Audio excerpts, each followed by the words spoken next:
We've been talking so much NBA 2K21, but we wanted to stop and take a moment to thank you guys for tuning in and joining us for 45 episodes in NBA 2K20. We've had so much fun connecting with you all over this past season. So as we put NBA 2K20 to a That's a great look at our location. And David. Head coach Quinn Snyder. He is doing a great job. Thank you, D.A. And a chance now to take a look at some numbers for Sharch. And the biggest takeaway when you look at his numbers is how good his three-point shooting has been the past 5 games. He's finding the open spots on the perimeter, and when he's getting good looks, boy, he is not missing. And checking out Utah's opening lineup, Conley and Mitchell, the talented backcourt pair. Inside, we have Ingles and Gobert. And it's O'Neal in at the small forward position. And for the Suns, Rubio and Booker. They're the backcourt. Andre Ayton out there with Johnson. And it's Bridges in at the 3. And when you look at Utah, this team, year after year, seems to be more than a sum of its parts. I like that they always look for guys with big-time character, unselfish, low-drama players. And there's a confidence with this group. One sign of a great playmaker, hitting his man in stride. Doubled by Bridges. Bridges with the steal. And now the fast break. Bridges with the ball. Kicks it out to Rubio. Bridges against Conley. Bridges dishes to Ayton. 2 points. That one goes. They're getting him shots in his spots. That's understanding your personnel. Here's Mitchell. Jazz working now with the fresh shot clock. To the wing on the left. Shot clock at 5. Gets it to go from beyond the arc. Give Conley credit. He's recognized the need to become a knockdown shooter and put in the work. Bounce pass, Rubio. Booker looking around. Down low. It's stolen by Gobert. A solo fast break. Here's Mitchell. And it's Mitchell with the jam. The hands of Gobert are consistently moving, which is why he comes up with these steals. Rubio outside. The pass to Johnson. First shot, first basket. He's out of the blocks fast. And when the size advantage is as big as it was there, I mean, that's exactly what he's supposed to do in that situation. O'Neal passes to Gobert. And he uses the glass on the layup. Nice job by Rudy Gobert. What concentration on that shot by the big fella. The Suns have gone 50% from the field, hitting 3 of 6 since the opening tip. A defense unto himself. Rudy Gobert regarded by his team as the Utah Jazz version of Bill Russell. Here's Booker, and the Suns tack on 2 more.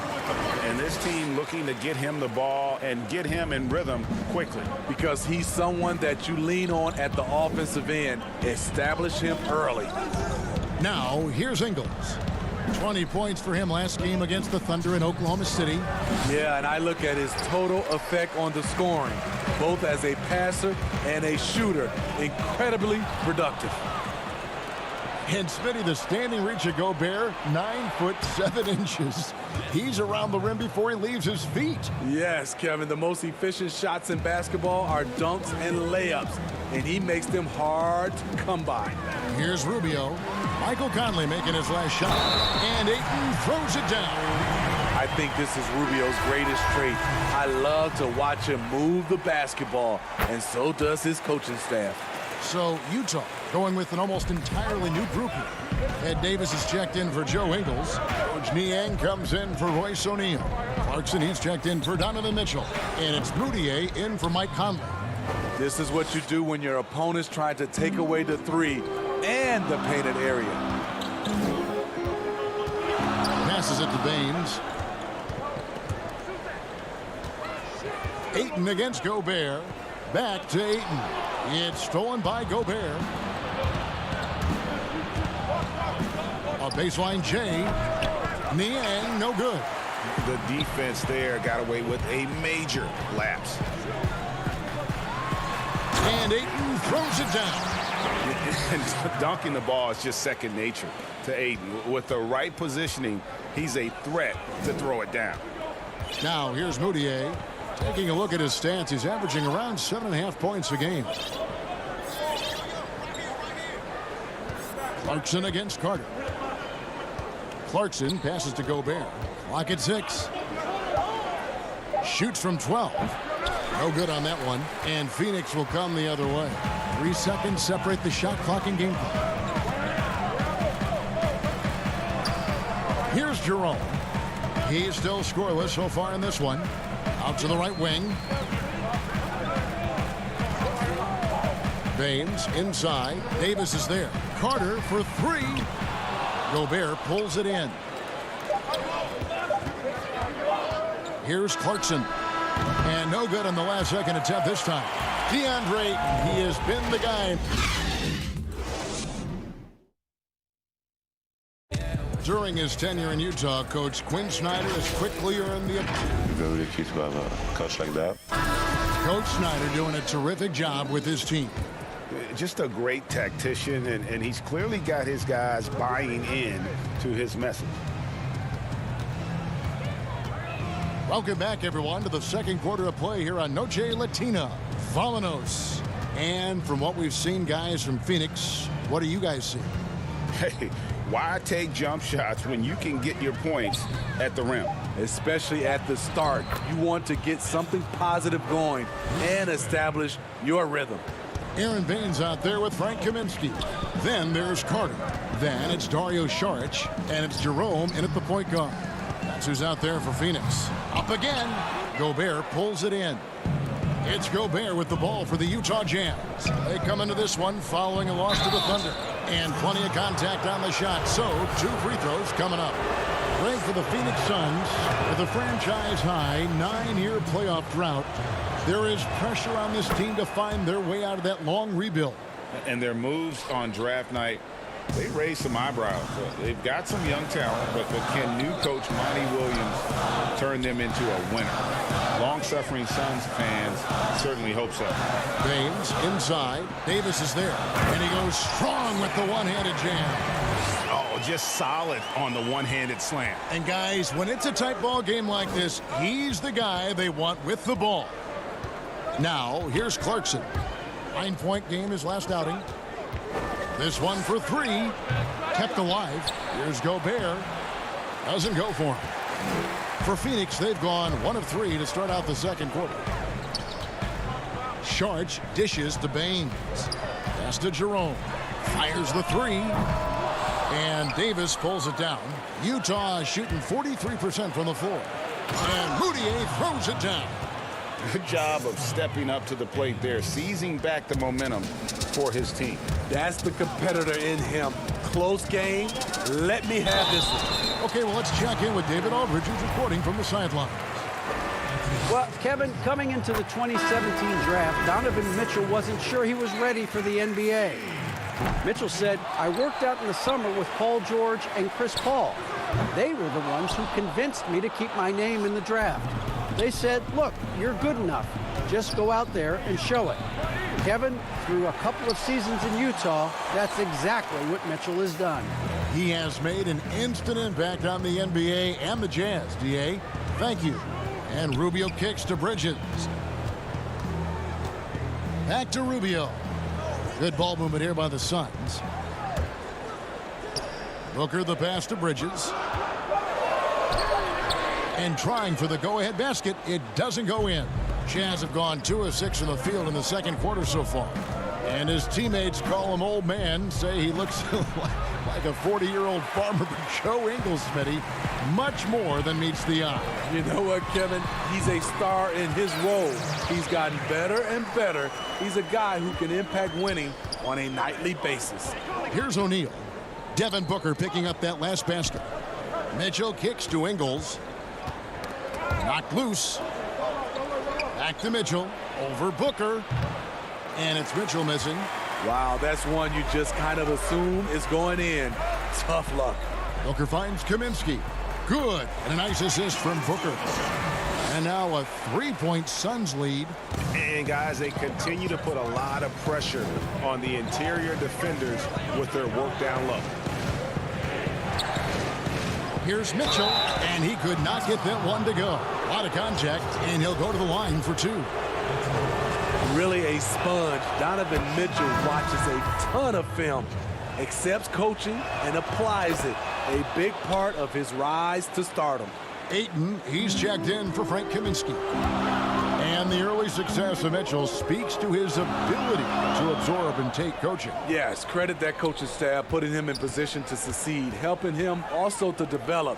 His decision-making is growing game by game. And they've had assists now on their last 3 baskets. Jazz trail by 3. Conley surveying the D. Another miss by Utah. For Phoenix, they've gotten a little under 50% of their second quarter shots to find the mark. 4 of 9 all told. Johnson against Ingles. And it's blocked by Conley. And the Jazz pushing it up now. In the corner, O'Neal with it. Lets the 3 fly. Tips it up. Conley on the follow. Conley's got 7. And the rebound battle split evenly thus far. And a 2-for-1 is there for them if they want it. Often the way you end quarters has a big impact on the outcome of the game. And the Suns making a change here. Sharge is checked in. The Jazz also changing it up. Rudy Gobert is checked in for Davis. George Niang comes in for O'Neal. And it's Jordan Clarkson in for Mitchell. Terrific play. This is why you run your offense through him and live with the results.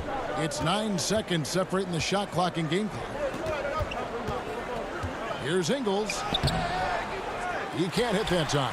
Good D by Rubio. Got to run the clock and wait for the last shot. Yes, you do, but it's a dilemma. If you get a great look earlier in the clock, do you take it?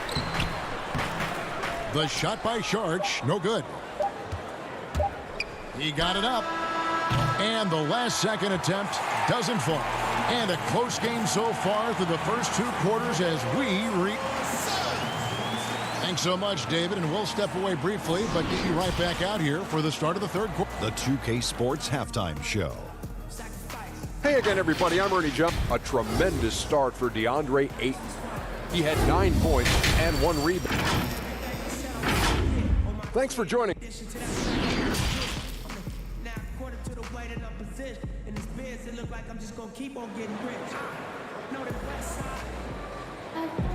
And in that first half, we saw a pretty tight battle. We'll soon find out what sort of adjustments were discussed during the half. DeAndre Ayton with a strong contribution so far in this one. Yeah, and early on, he has been feasting in the paint, and you have to think they're going to keep feeding the big fella. Why go away from something that's working? Force the defense to prove that they can stop it. Well, we've got a moment. Let's set the floor. Brought to you by Gatorade. All fueled up for the second half. So on the floor for Utah. Conley runs the point with Mitchell flanking him. Inside, we have Ingles and Gobert. And it's O'Neal in at small forward. And it's the Suns with the ball. After the basket by Utah. Bridges inside the 3-point line. Rebounded by the Jazz.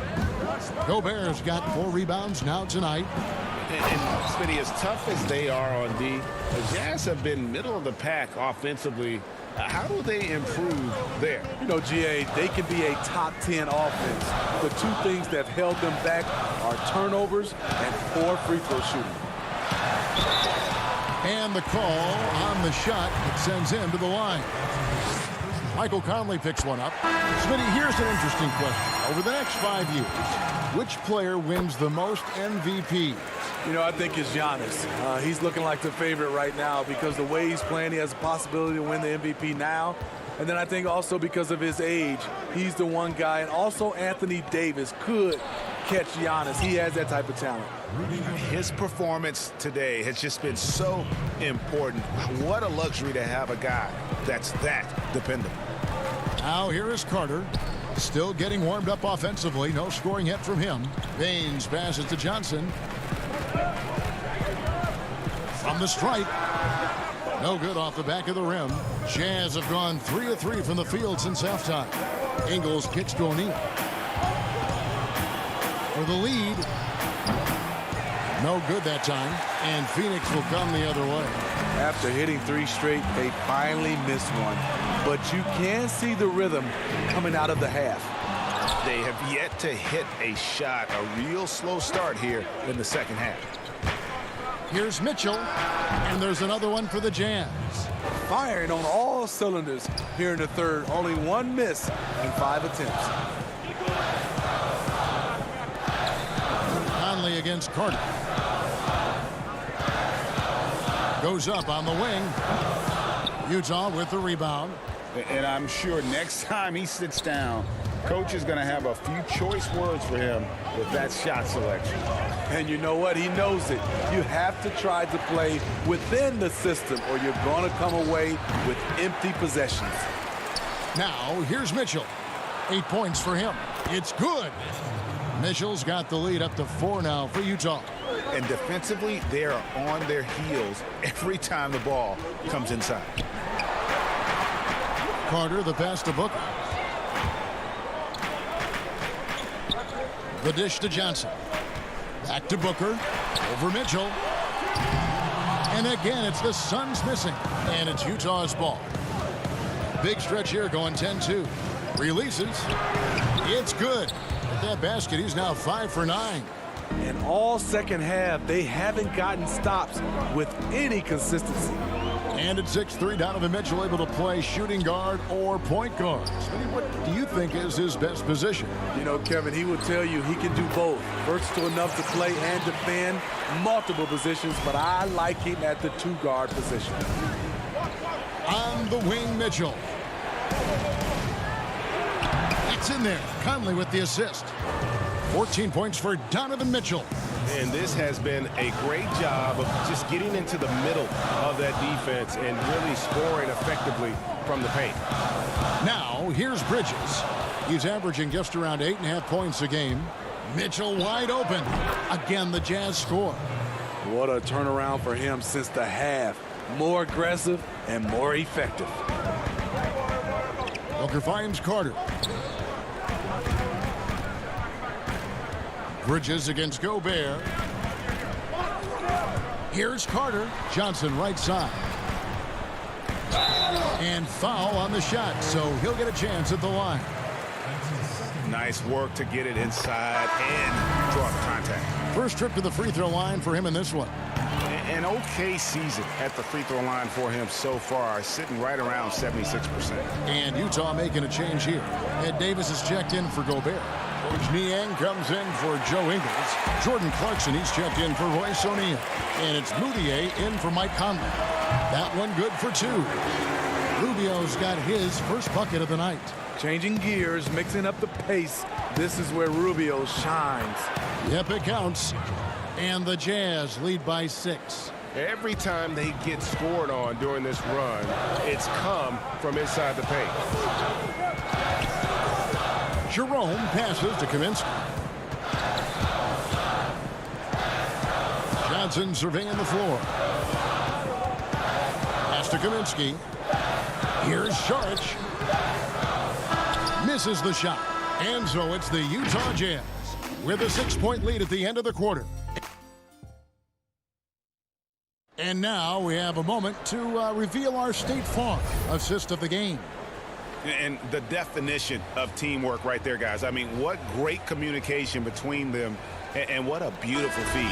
Fundamental basketball. Keep your eyes up. Keep the ball moving. You're going to keep the defense on its heels. And it's been a very competitive game so far as we get rolling here in quarter number 4. Dario Saric is out there with Frank Kaminsky. Then it's Ricky Rubio. Then it's DeAndre Ayton. And it's Jerome in at the 2-guard. That's who's out there for Phoenix. Count that one. And that solid play in the paint continues here, guys. Utah leading by 4. Mitchell outside. Saric grabs the board. And there's the call on Rudy Gobert. That'll be his second foul of the game. Booker, he's checked in for the Suns. The Suns shooting from the field, 44%, not bad.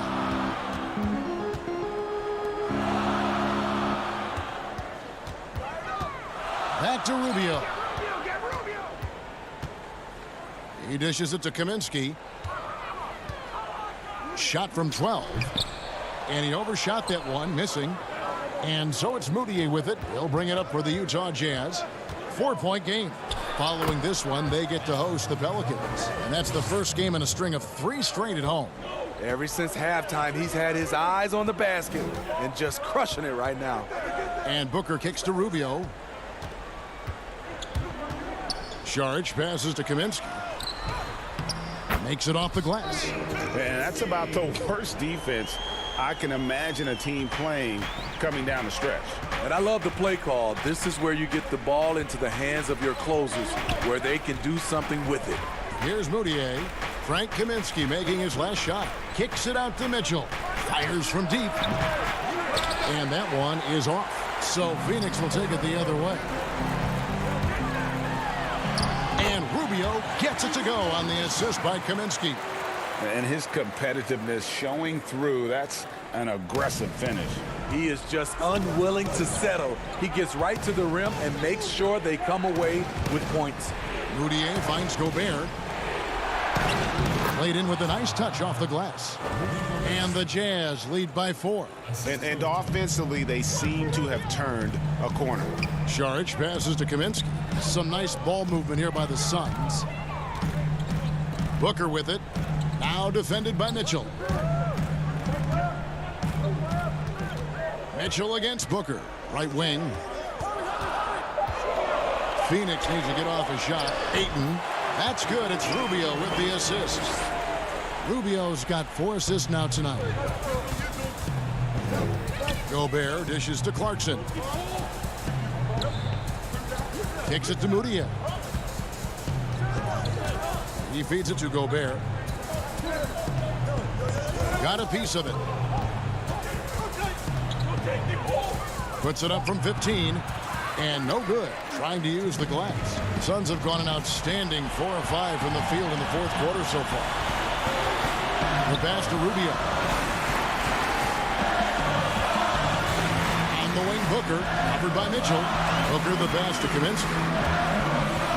Saric outside. Passes it to Rubio. For 3. Booker. Gobert pulls it in. Gobert's got rebound number 8 now on the night. And it's Mitchell with the jam. This just goes with the narrative. Mitchell is a baller, wants to be considered among the best in the game. Here's Rubio following the bucket by the Jazz. Booker outside.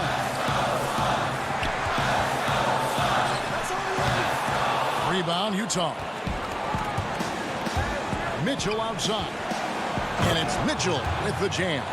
The youngster's not going to buckle or fold. Donovan Mitchell is not afraid of the moment. Pass to Booker. Saric against Clarkson. Ayton attacking. Kicks it out to Rubio. On the wing, Booker. Shoots. It counts. And now they trail by just 4. And that was the right call. When you need a basket, go to the guys you trust the most. And it was great execution. Clutch effort all the way around. Stepping up big, Gobert showing why he's considered a cornerstone for this franchise. Booker the pass to Saric. It's in! And now they trail by just 4. We've got 33 seconds left to play in the final quarter. Over in the corner, Moutier launches a 3, drains it from beyond the arc. Good job by Mitchell, trusting his teammates, and in turn, that's going to open up opportunities for him. And Saric kicks to Booker. It's money from deep. Both teams running perimeter-oriented plays that are working. How often do we see this these days? Clubs answering each other from range. Here's Mitchell. Tried to come right back with the 3 of his own. It's no good. Booker outside. And so it's Utah who scraped by with the win. A truly gutsy performance away from home. All right, David, thank you. Thank you for joining us. That'll do it.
to this very special episode of NBA 2K TV. I'm Alexis Morgan. And I'm Chris Manning. Special episode because we have reached number 200. Here's Tatum and Slam. In your face.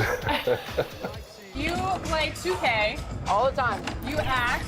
Yeah. Oh, yeah.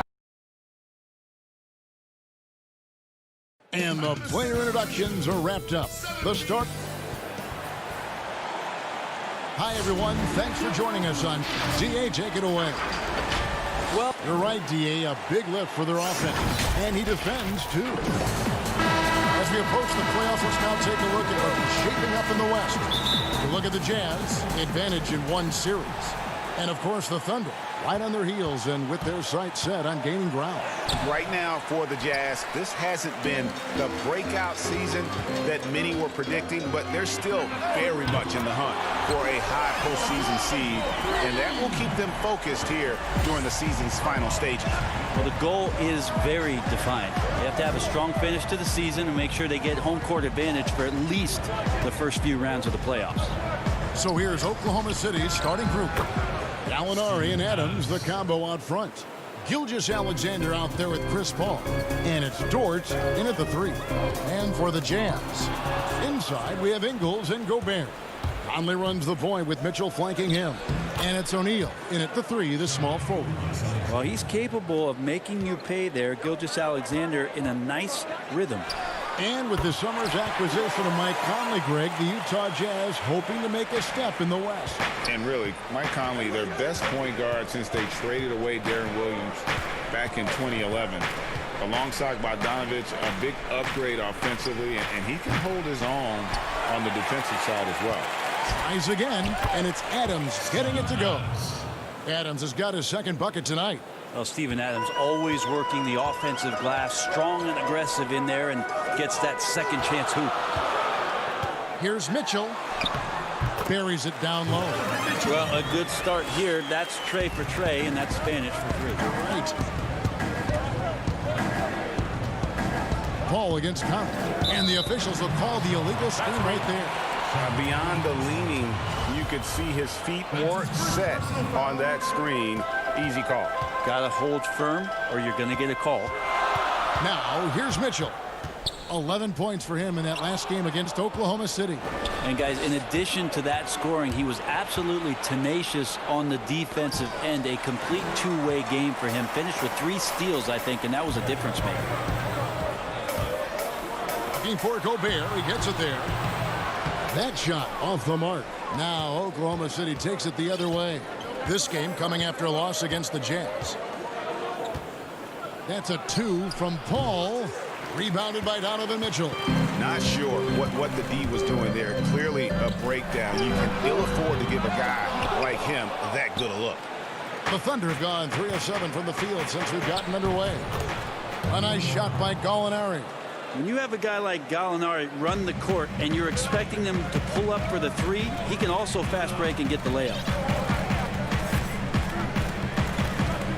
Conley against Paul. Conley dishes to Gobert. Ingles passes to Mitchell. The shot's good on the assist by Ingles. Mitchell's got his second basket. Brent, you know, the moving screen is one of those very difficult judgment calls, isn't it? It's a tough one, Kevin, but what you look for all the time in replays when you see that call, it's almost like the salsa. I'm looking at the hips and the feet. If the feet are too wide, and Kevin Garnett was the biggest problematic moving screen setter that I ever saw, being 6'11" and spreading out those sticks of his. But if the feet go wider than the shoulder, impossible. And then the hip move as the defender is moving around the screener, just enough of a nudge for him not to be able to catch up. Yes. Those are the ones where the referees, I think, are most in tune to in order to blow the whistle. Gilgeous-Alexander off target with his 3. Well, he definitely forced that shot, guys. He had plenty of time to adjust himself and kick the ball out and look for a better shot. Have to give credit to the defense there, too. And Adams has got the ball here for the Oklahoma City Thunder. Their last encounter was in Oklahoma City. Pass to Ingles.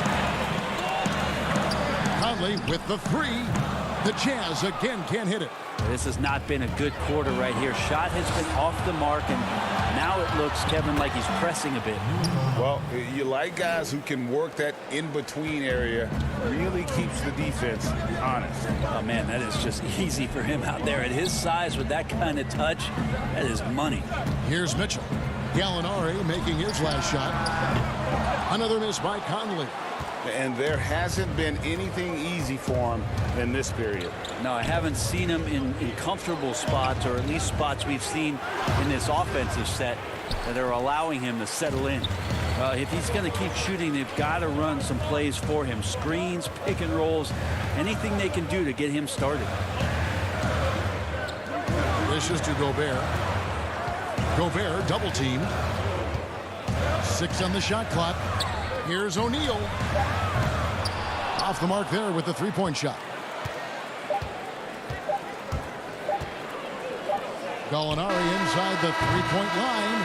Steven Adams has been leading the charge for Oklahoma City.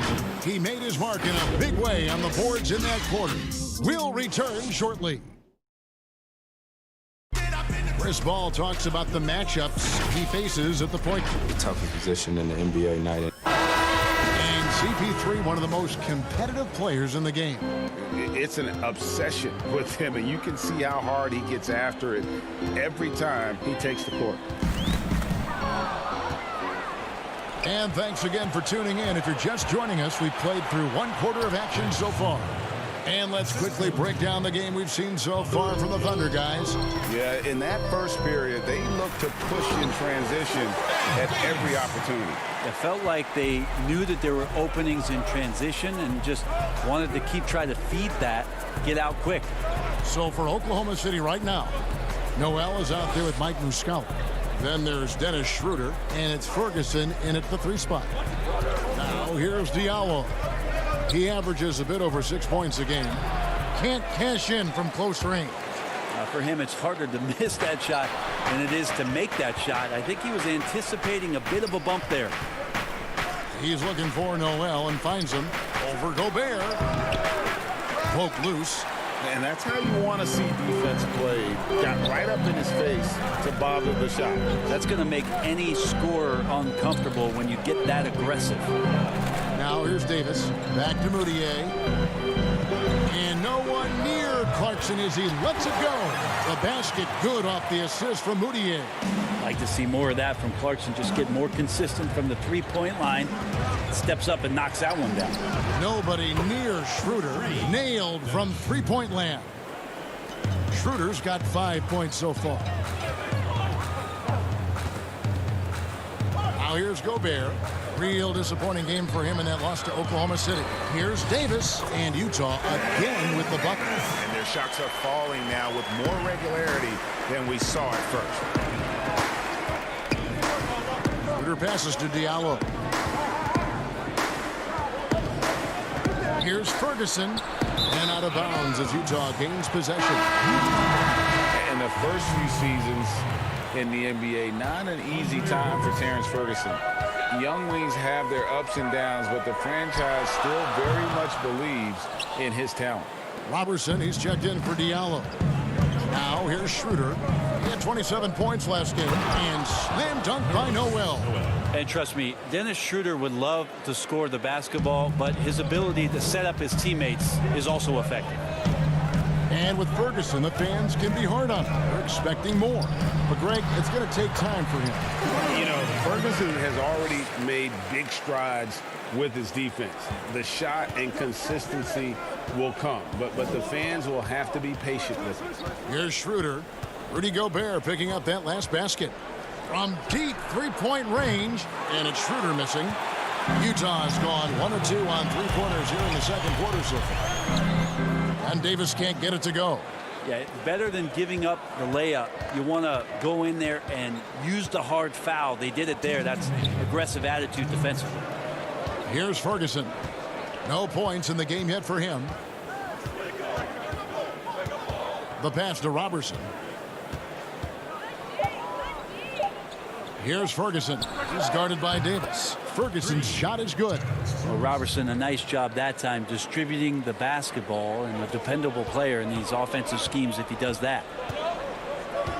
Davis kicks to Gobert. Trying to get open is Davis. That's in, and the Oklahoma City leaders cut down to just 3 in the basket from Rudy Gobert. And they've done well at taking advantage of some late defensive rotations and getting the ball in the paint.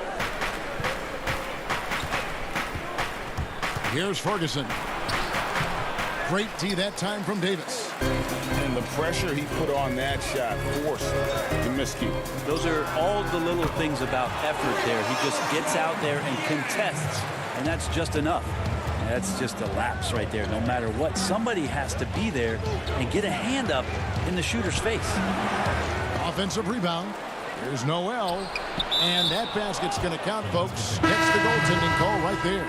Just barely too late and catches it on the way down. He's already in the air there, committed, so can't fault him for going for the block. Joe Ingles, he's checked in for Rudy Gobert. And a new group in here for the Thunder. Adams, he's checked in for Nerlens Noel. Alinari comes in for Muscala. Shea Gilgeous-Alexander checked in for Terrence Ferguson. And Paul subbed in for Dennis Schroeder. And foul on the shot. He'll shoot 2 at the free throw line. And for the Thunder, a lot of the assistant coaches leaving this past summer. Greg, how much of a concern is that for head coach Billy Donovan? Possibly a sign that Donovan could be on the hot seat in OKC. I mean, 3 consecutive first-round exits. Donovan on the final year of his deal. The clock is definitely ticking. Looking at who's out there now for the Jazz. O'Neal's checked in for George Niang. Donovan Mitchell comes in for Clarkson. And it's Mike Conley in for Emmanuel Mudiay. Gilgeous-Alexander surveying the D. Knocks down the 10-footer. Gilgeous-Alexander's got his second basket of the night. Gilgeous-Alexander, a unique frame at his size and an intriguing scorer.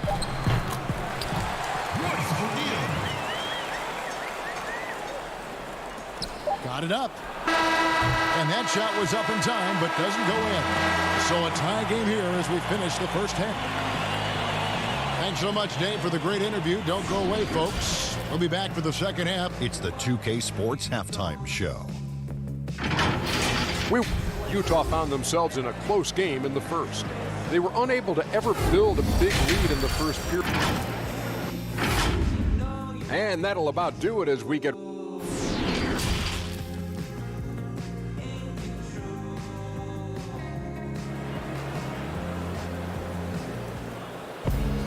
And we've got second half action for you. Thus far, a pretty evenly contested game.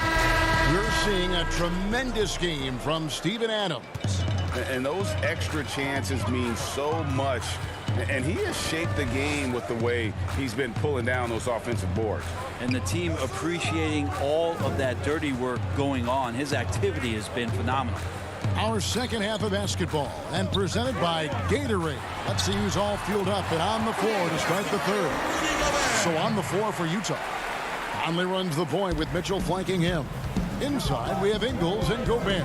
And it's O'Neal in at the small forward. And it's Paul missing. Didn't hesitate for a second to get a hand up on that deep ball. Yeah, you got to like how he hustled to guard out on the perimeter, definitely respecting the shooting ability. That's a stomach punch, guys.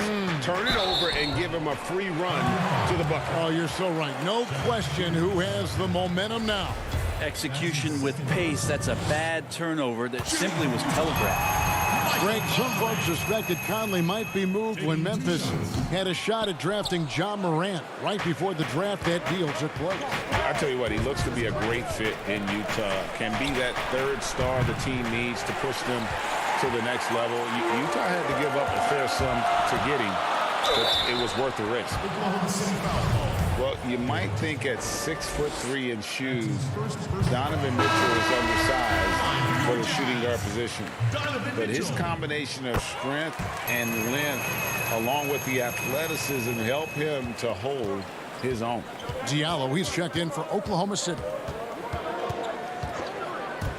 Here's Paul.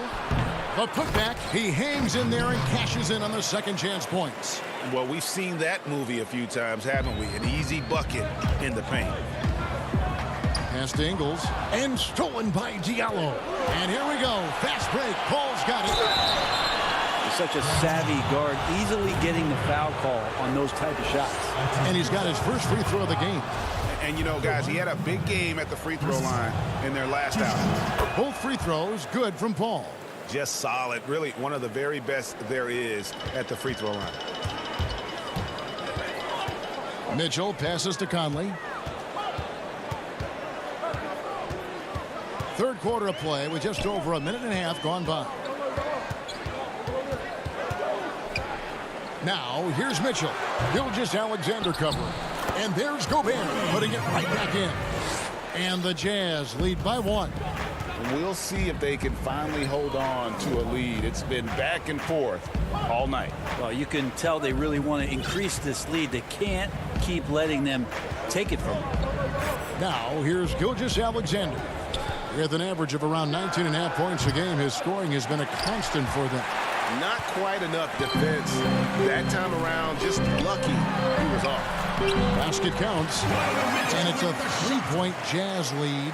Man, he's a pure point guard with terrific vision. Conley finds open teammates at times before they realize they're open. Ball against Conley. Here's Diallo. No good with the triple. Utah has gone to the three-pointer 11 times tonight and nailed 5 of them. From deep Ingles. It's rebounded by Oklahoma City. Adams has got 10 rebounds here tonight. So active. Diallo the pass to Adams. Gets himself open and drills it. Adams has got 12. You know, so many great dribblers, ball handlers in this league right now. Who's the best at shooting off the bounce? Well, 3 prime candidates to do that, Kevin, exist at the point guard position, and I put James Harden in the point guard category with how much he has the ball. Harden, Kyrie, Steph Curry, 3 great names that are able to find their way to get the ball into the shooting pocket. No matter where they move, off the dribble, finding consistency. It's a really sought-after attribute in the players who are coming up now because of how impactful these guys have been. And it's Paul missing. Give him a little credit. Take some guts to keep shooting if you're struggling this bad. It's getting a little bit ugly right now.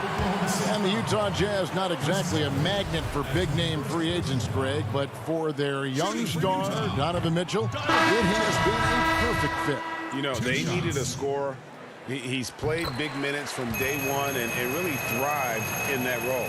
Here's what Utah's going with right now. Davis is checked in for Gobert. George Niang comes in for Joe Ingles. Jordan Clarkson, he's checked in for Royce O'Neal. And it's Moutier in for Mike Conley. For Utah, they've gone 3 of 6 in the third quarter, 50% from the field. Felt like they might have to open up the roof as Moutier looked like he was jumping out of the building. Nader kicks it over to Schroeder. Passes to Noel. Pulls up on the elbow. Second chance shot. Pass to Robertson. Over Mitchell. The Thunder with another miss. We'll see if they want to trade 2 for 1 here. Got to time up that clock to do so. Such a critical part of how their offense is going to flow. Things are only working when he seems to be on the floor. And there's the pass to Schroeder. 30 seconds left to play here in the third.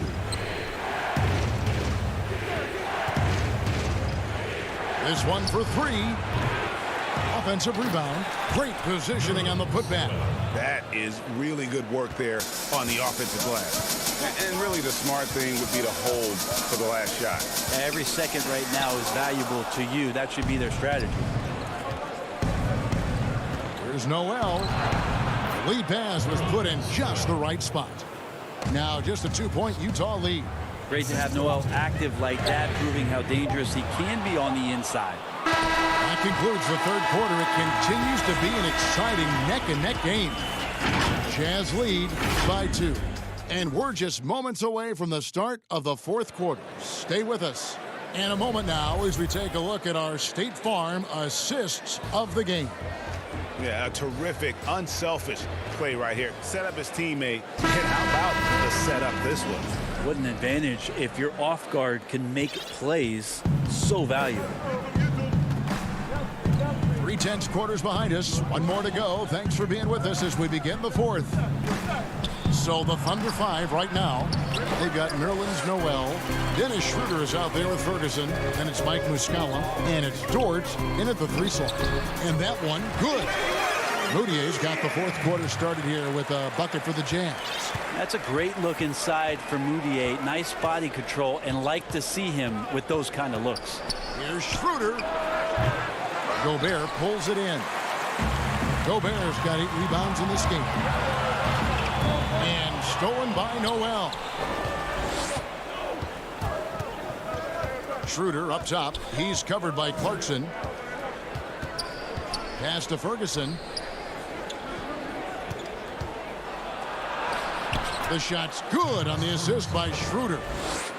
Schroeder's got his 3rd assist on the night. Inside, here's Clarkson. And he takes the fantastic lead pass up strong for the slam. Yeah, Jordan Clarkson bringing it up to the 10. A different look for Utah. Joe Ingles, he's checked in for George Niang. Royce O'Neal comes in for Donovan Mitchell. And it's Conley in for Moutier. And it seems like Jordan Clarkson may have found his niche, Greg, as instant offense coming off the bench. A perfect fit for a scoring-minded combo guard. Clarkson able to create his own shot and comfortable pulling from all 3 levels. Here's Dort. Here's Noel. The rebound by the Jazz. Gobert's got rebound number 9 now.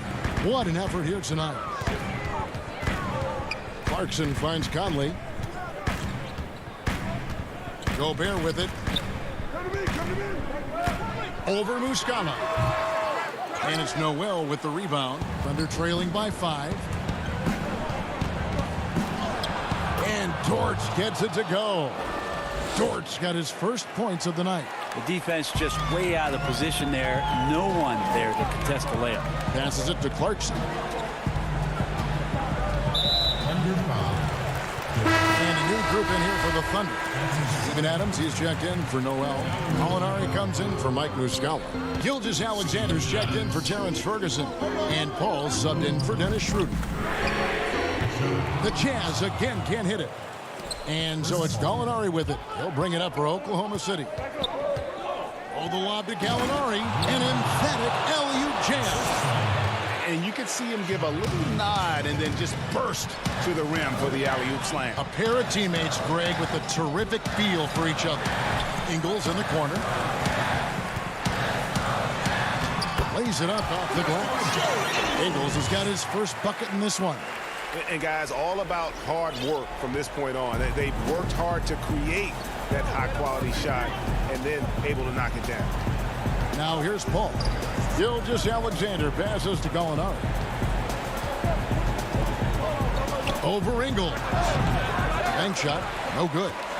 Jazz leading by 3. Now Clarkson. Here's Gobert. The shot from the low post is good. And that's a double-double for him now. 10 points and 10 rebounds. Gilgeous-Alexander with it. Rebounded by Clarkson. 1:46 left in the fourth quarter of this one. And O'Neal gets it to go. Now it's a 7-point Jazz lead. Beautiful transition offense there. That's execution at its best. Yeah, once you burst through a seam like that, you got to look right towards the rim. Sweet play. Gobert pulls it in. And that's a foul called on Shai Gilgeous-Alexander. That's his 3rd foul of the game.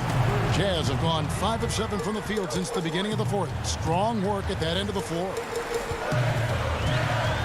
Gobert in the corner. Pass to Clarkson.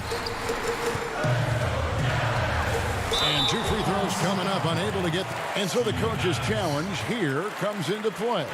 The coach protesting the personal foul call. And this is the time now where the officials can review in closer detail what constituted the original personal foul. Getting a different angle can sometimes make it a lot easier to determine. Greg, indeed, and the one thing with replay review is that when you see the slow motion replays, you really get a new appreciation for just the immense speed at which these players are moving and how fast the action really is and how hard it can be sometimes, you know, Greg, to make the right call. And so the word is in. They've decided that the call stands as it was made on the floor. And, you know, even if a coach still feels this wasn't the right call, you got to acknowledge the effort being put in to reviewing it. The double checking, and the game continues on. Andre Robertson, he's struck in for the Thunder. Dennis Schroeder comes in for Paul. Now let's go to the sideline and catch up with our Hall of Famer, David Aldridge. Well, over that last break, Kevin, I got a chance to listen to what Billy Donovan said to his team. He told them to stick with it. He said, this game is right here, guys. This is our game to take. Precision, purpose, and poise. Kevin, we'll see if they can get it done. So it's Utah now. Thunder trailing by 9. There's Gallinari with the 3. Connects from three-point range. Incredible shot by Gallo there. He lives for these moments. Conley against Schroeder. Conley dishes to Gobert. And that one's drained from the low block. And the Jazz lead by 8. And this is how you want to come out of the half. Prolific and efficient. Well, the thing is, they're controlling the pace right now, and if that was the mantra for them at halftime, they've carried it out. Gallinari tried to bank it in, but he misses. And now running up the court, Ingles pushing it up. Over Gallinari. Off target there. That would have pushed the lead to double digits. Guys, let's just go ahead and call this one. It's over. You want to keep expending energy, or do you want to start thinking about the next one? Nice to see a young player like Schroeder step up, show some confidence, and get a huge basket for his ball club. Energizes the entire team. Ingles in the corner. Wide open look. That's in there. Conley with the assist.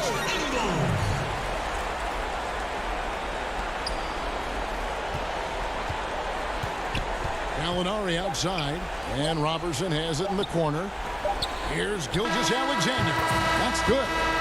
Gilgeous-Alexander going to celebrate that one. And so it's Utah who scraped by with the win. They didn't miss. All right, David, great job. Thanks so much. Well, folks, that's going to do it for...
guard would have bounced, and then you see. I'm part of the baddest game, most successful game in the world.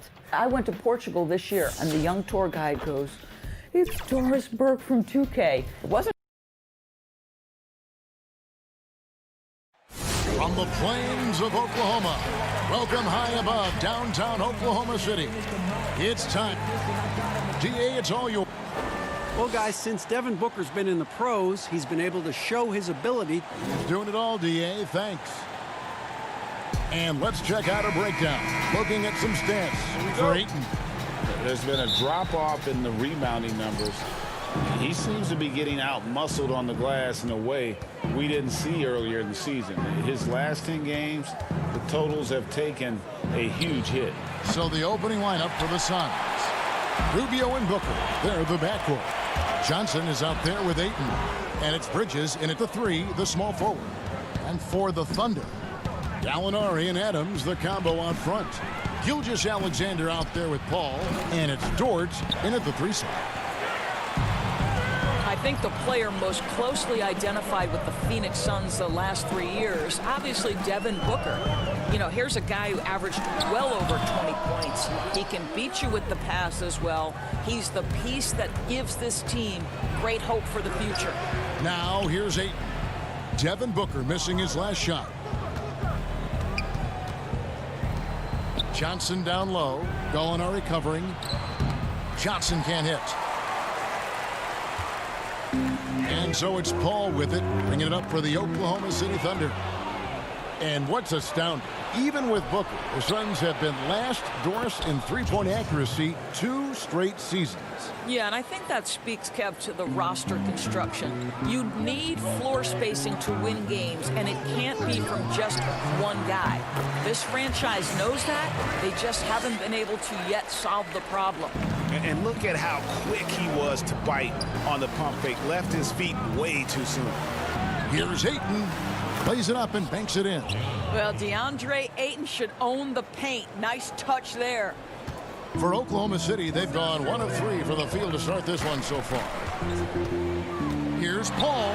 It's over Rubio. Paul with the bucket. Paul's got his second bucket. And once he got to the 10, I think he was surprised to find himself that wide open. And I think defensively, that is not the way you want to start. Giving up high percentage looks, that doesn't typically end well. Now, here's Rubio. Coming in off a 21-point game his last outing. Ayton dishes to Johnson. A second chance effort. Puts it up from 7. And Ayton the bucket on the assist by Johnson. What an excellent post-entry pass. Good things happen when you make that next look. Paul passes to Gilgeous-Alexander. And that won't go, missing the go-ahead bucket. The Suns have gone 3 of 7 from the field since we've gotten underway. Bridges. Thunder with the rebound. This game coming after a loss against the Jazz.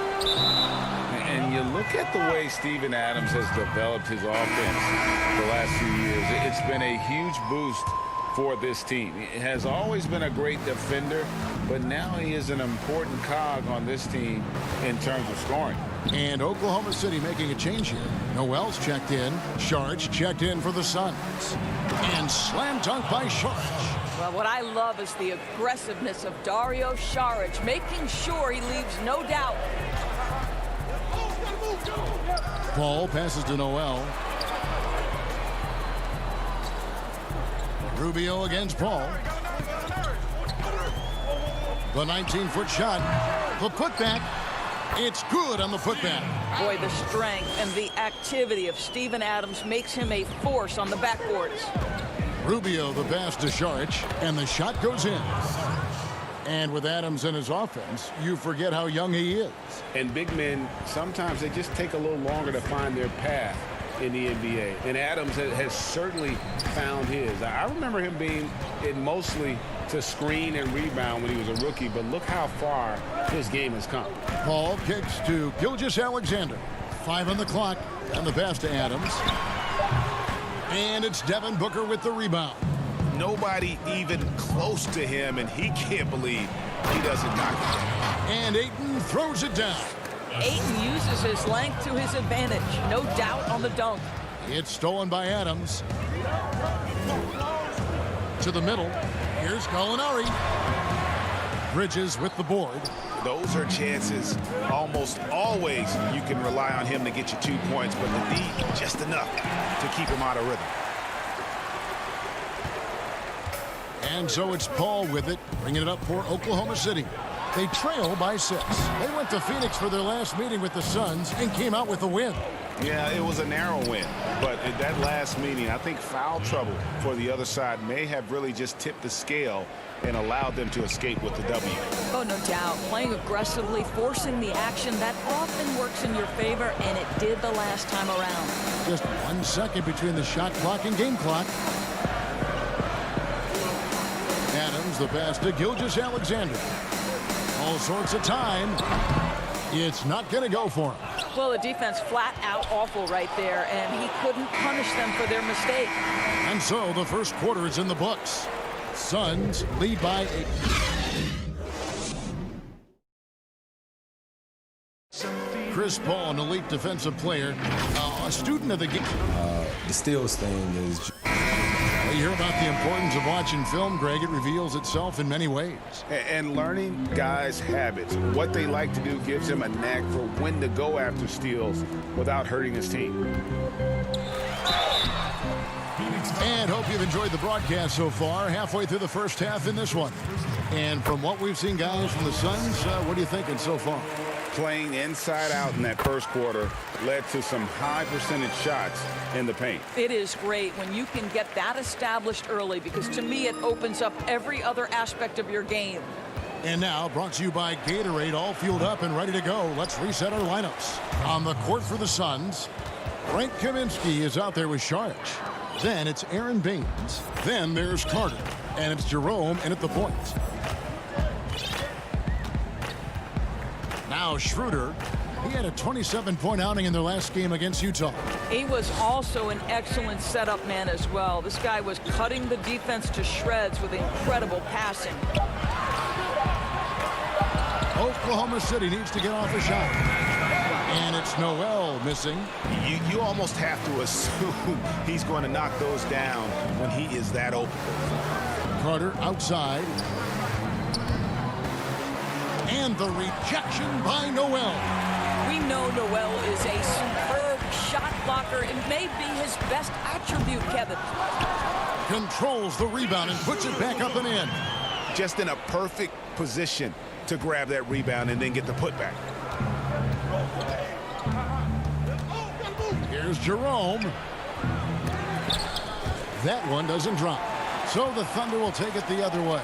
And after this one, they're home against Minnesota. That game will conclude a 3-game homestand. And that one is good.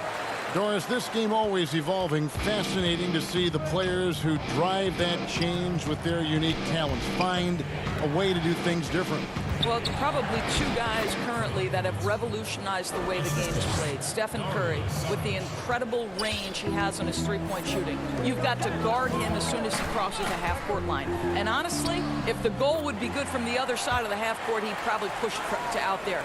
And James Harden, so prolific at drawing fouls. It might be maddening to the fans of opposing teams, but James Harden has led the NBA or been at the top of the free throw attempts list for years now. Great example. Here is Carter following the score by Oklahoma City. That one goes in. And for those of you just joining us, we're almost 2.5 minutes into the second quarter. Schroeder outside. Bucket number 3. He's a perfect 3 for 3 to start. Well, you like that he shakes off that rocky first period and knocks down a shot. Nice. Out to Carter. Pass to Jerome. Some nice ball movement here by the Suns. And it's Carter missing. Not a lot falling for him in this quarter. He's got to stay aggressive, try to break through, see if you can get an easy opportunity. Passes it to Diallo. Here's Schroeder. Knocks down the 3 ball. And now just a 1-point Suns lead. Boy, every time he goes up now, it just looks like the shot's going in. He's perfect from the field in this quarter. Here's Kaminsky. And contact on the shot, so he'll be shooting free throws here. It's going to be on Nerlens Noel. And really the defense fouling there to prevent the layup, but that's exactly what you need to do. Both teams deciding to change it up. You know, Greg, for the Thunder fans, hard to see their star power dwindle, but they got a lot in return. Yeah, but the Thunder were capped out. They hadn't made it past the first round in 3 years. And in exchange for Paul George, they got one of the richest trade packages in league history. Here's Booker after the made shot from Dennis Schroeder. Here's Rubio. And nothing is falling for him right now. And it's Schroeder with the ball. He brings it up for the Oklahoma City Thunder. Only giving up 6 here in this quarter.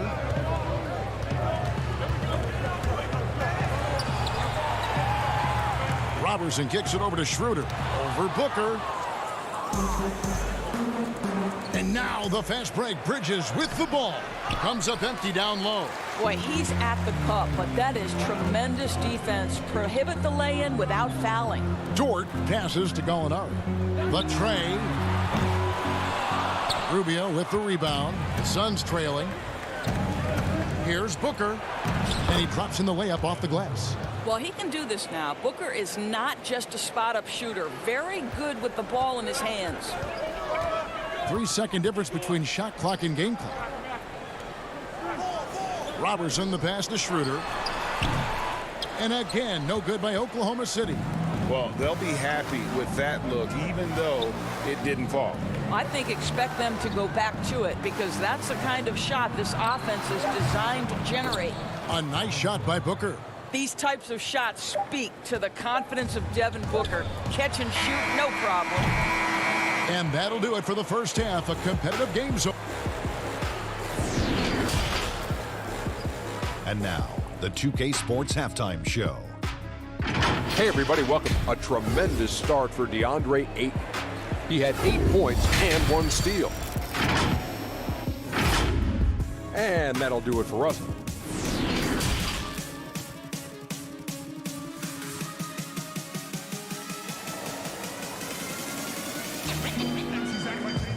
And if you're just joining us, we've played through the first half in a game that's been fairly even so far. One guy who's been getting it done is Dennis Schroeder.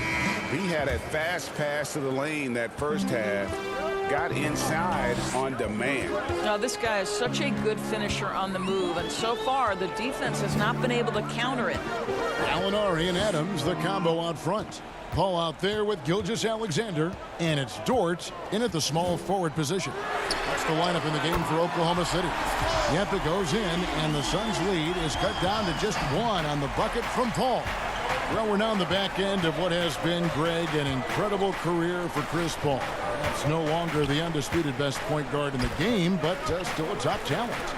And Chris Paul might not be the best point guard, but any team would be happy to have him. His efficiency and playmaking aren't going away anytime soon. And even though he's never been an overly athletic player, that aspect of his game still is strong as ever. Now, Gilgeous-Alexander, after Devin Booker missing on that last three-pointer. The 10-footer. The shot's good from Paul. Paul's got the lead up to 1 now for Oklahoma City. This guy is cooking right now. He is leading them on the offensive end as they remain in front here. Gilgeous-Alexander passes to Adams. Misses in close. The Suns shooting 48% from the field. Not bad at all. Johnson dishes to Ayton. And Ayton throws it down. That is the very definition of powerful, Mr. Ayton. Thunder have gone 2 of 3 from the field to start the second half. Adams outside.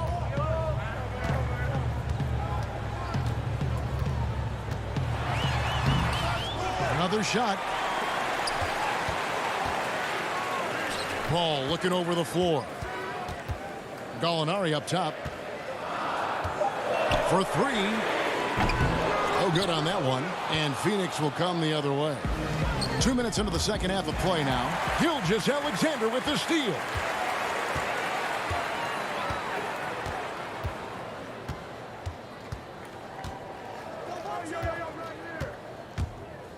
To the paint.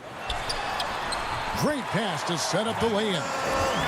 Gallinari's got his first 2 points of the night. Third quarter here and 5 lead changes so far. And guys, neither team has been able to pull away. Johnson finds Rubio. Johnson against Gallinari. Pass to Bridges.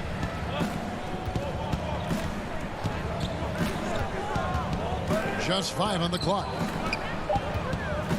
Booker the pass to Johnson, and it's good. 2 points. How many times have we seen a possession like that from them today, ending with a basket coming off a pretty pass? And Doris, hard to find many arenas that have a better home court advantage than Oklahoma City. Greg, it is the only show in Oklahoma City, and this arena gets loud. The fans come out every game. There is no doubting this is one of the best arenas in the NBA. That one falls. And now it's a 3-point Suns lead. And they're passing the ball very crisply here. Gilgeous-Alexander with it. He's guarded by Booker. Gilgeous-Alexander can't get it to go. And so it's Johnson who brings the ball up for Phoenix. A nice shot by Booker. Yeah, the chemistry has been terrific. Really impressed with their offensive execution. They've been looking out of sync offensively. Yeah, their offense has ground to a standstill. Here's Gallinari. Over to the wing. Paul outside. Puts up a 3. Gets it to drop, and now he's shooting at a 5 for 8 clip. You've got to have a short memory. Put a poor first half in your rear view and now make an impact. And that's a foul called on Gallinari. That's his first foul. And Oklahoma City going with a whole new group out there. 55 seconds left in the third. And Baines kicks to Carter. Here's Jerome. He's guarded by Schroeder. Here's Saric. Thunder with the rebound. For the 3. That shot off. And Phoenix will come the other way. Their next game is at the American Airlines Center in Dallas for a game with the Mavericks. That'll be the last game of their very short 3-game road tour. Fantastic ball movement. They're picking them apart with their passing. Robertson dishes to Schroeder.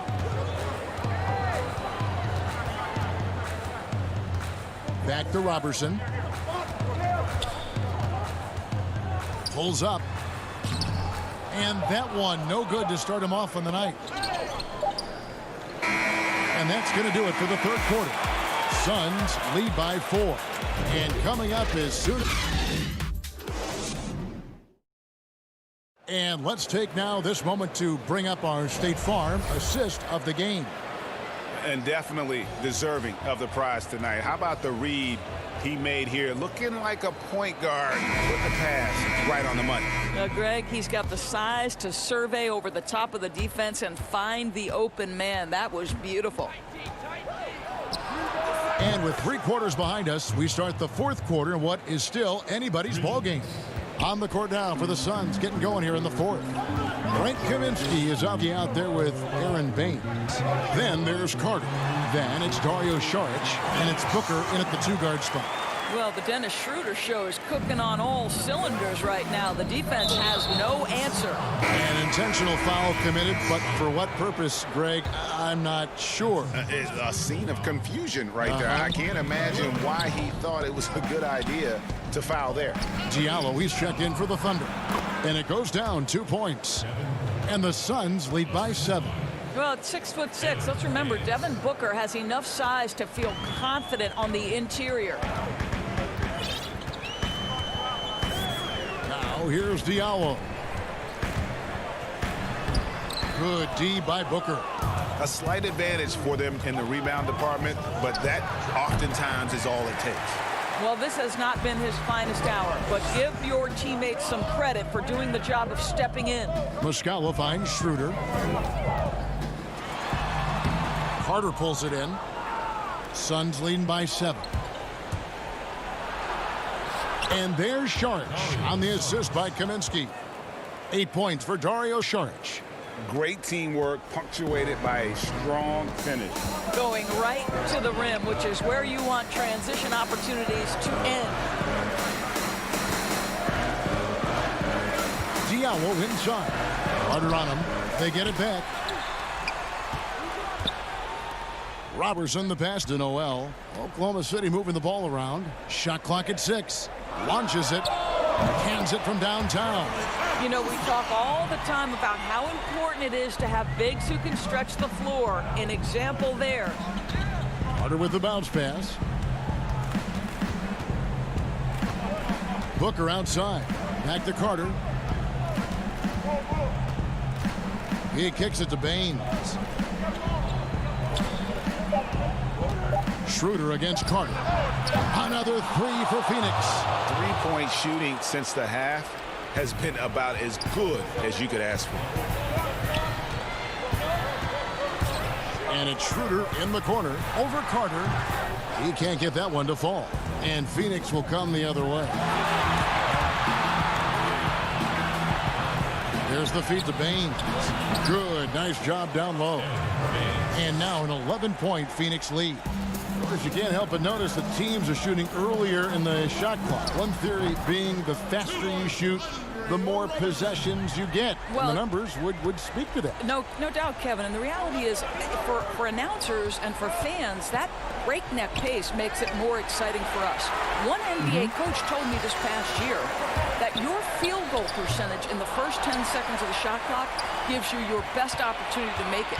And the longer that shot clock goes on, the more your field goal percentage dips. So, hey, good for us, good for the fans, good for the teams. And that's because the defense has a chance to set it, correct? Exactly right. A different look for Oklahoma City. Gallinari, he's checked in for Mike Muscala. Gilgeous-Alexander comes in for Andre Robertson. And it's Paul in for Dennis Schroeder.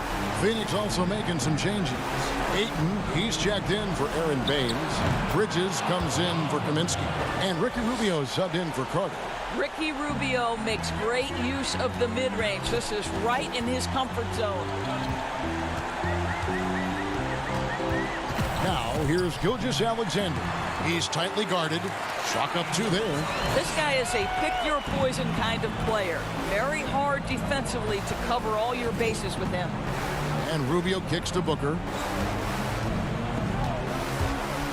Baseline Jay on the way. That one a little long. Thunder trailing by 9. Gallinari outside. From the arc. It's hauled in by the Suns. And close to making the defense pay for the lax coverage that time. And here is Bridges. Took the opportunity when he saw it. Bridges has got the lead up to 11 now for the Suns. But the truth is they've had control of this game. And I couldn't agree more. What makes it that much more impressive, they're doing it on the road.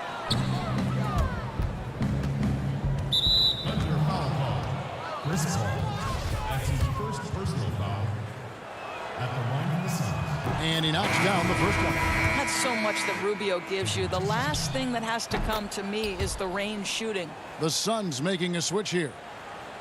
Well, there are very few scorers in the NBA who are as explosive as Devin Booker.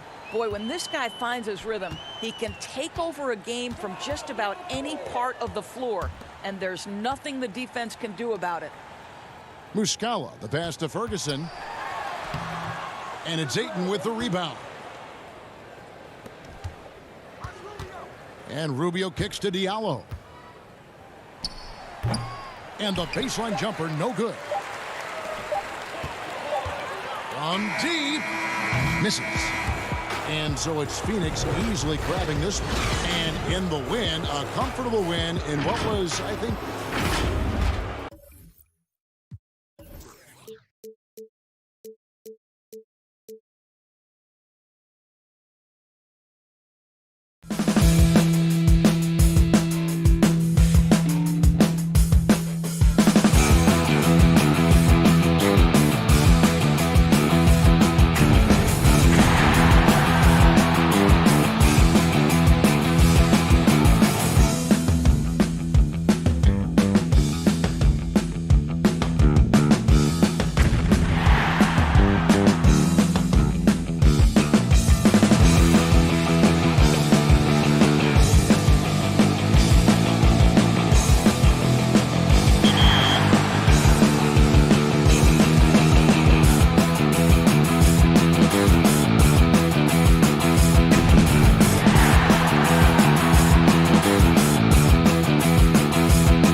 Welcome back to 2K TV. Bill Simmons, the sports guy. Now, the sports guy is your nickname, but if you were a player, what would you have as your nickname? Washed up. Washed up, Yeah. that's it? Yeah. I quit pickup like 5 years ago. I'm gonna end it right here. He's going to end it. I'm going to end I feel it. Up next, the Hello, basketball fans. You've got it at payday. Thanks, DA. And now a chance to take a look at some numbers for Ayton. And guys, I think he's starting to feel the wear and tear of the season a little bit. That comes across in his rebounding numbers. They've dropped off this month. He needs that second win, and no doubt he'll get it soon. So the opening lineup for the Suns. Rubio and Booker. They're the backcourt. Bridges out there with Johnson. And it's Ayton in at the pivot spot, manning the middle. And for Utah, Conley runs the point with Mitchell flanking him. Inside, we have Ingles and Gobert. And it's O'Neal in at the 3. So the Utah Jazz able to put the first points up on the board. Booker in the post.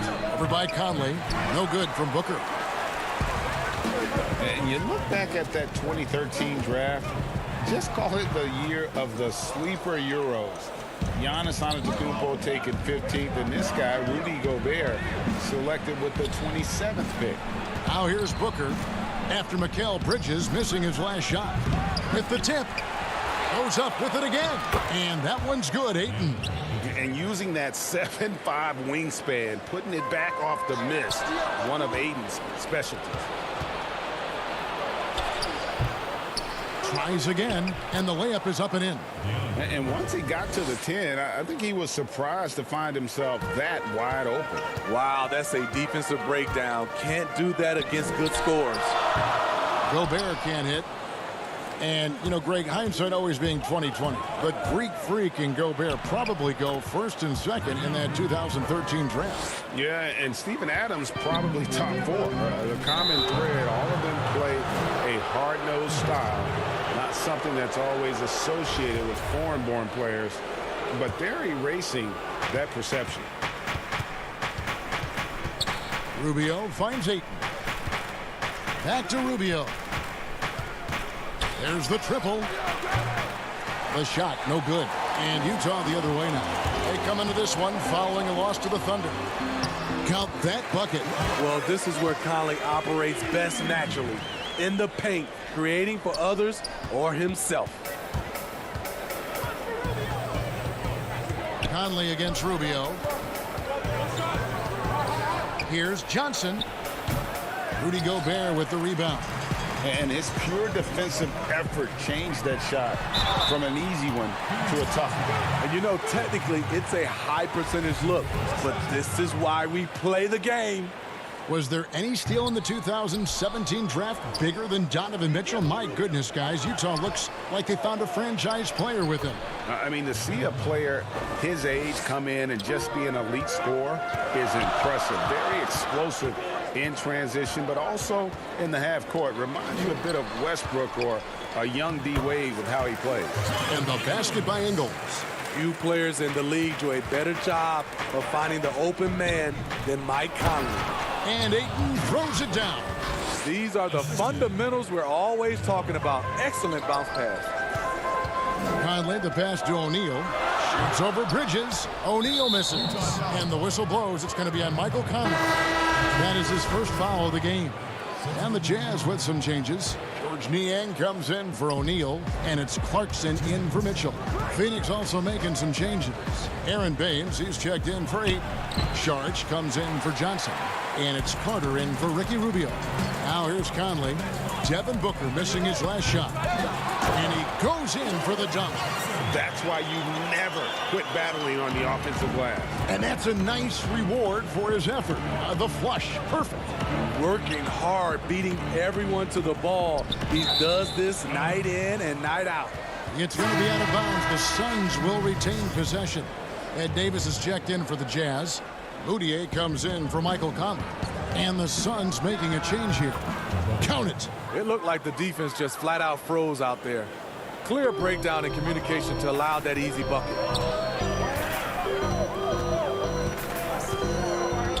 got 1:18 left here in the opening quarter.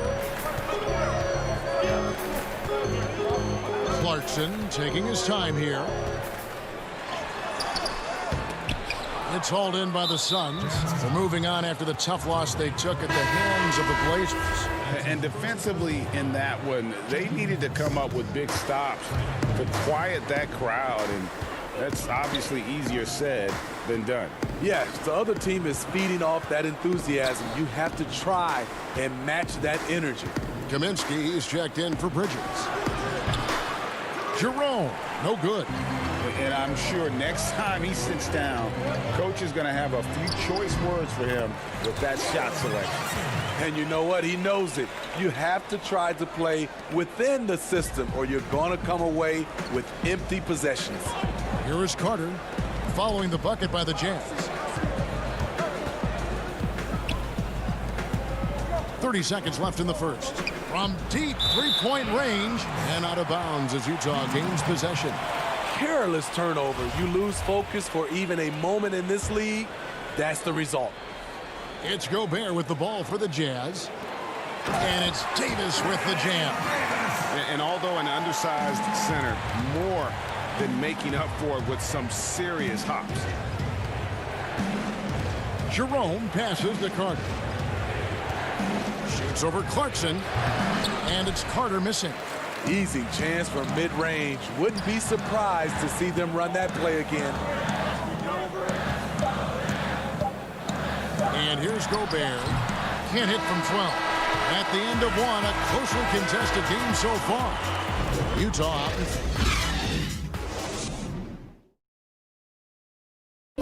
One of the better two-way guards in the NBA, Mike Conley said his inspiration.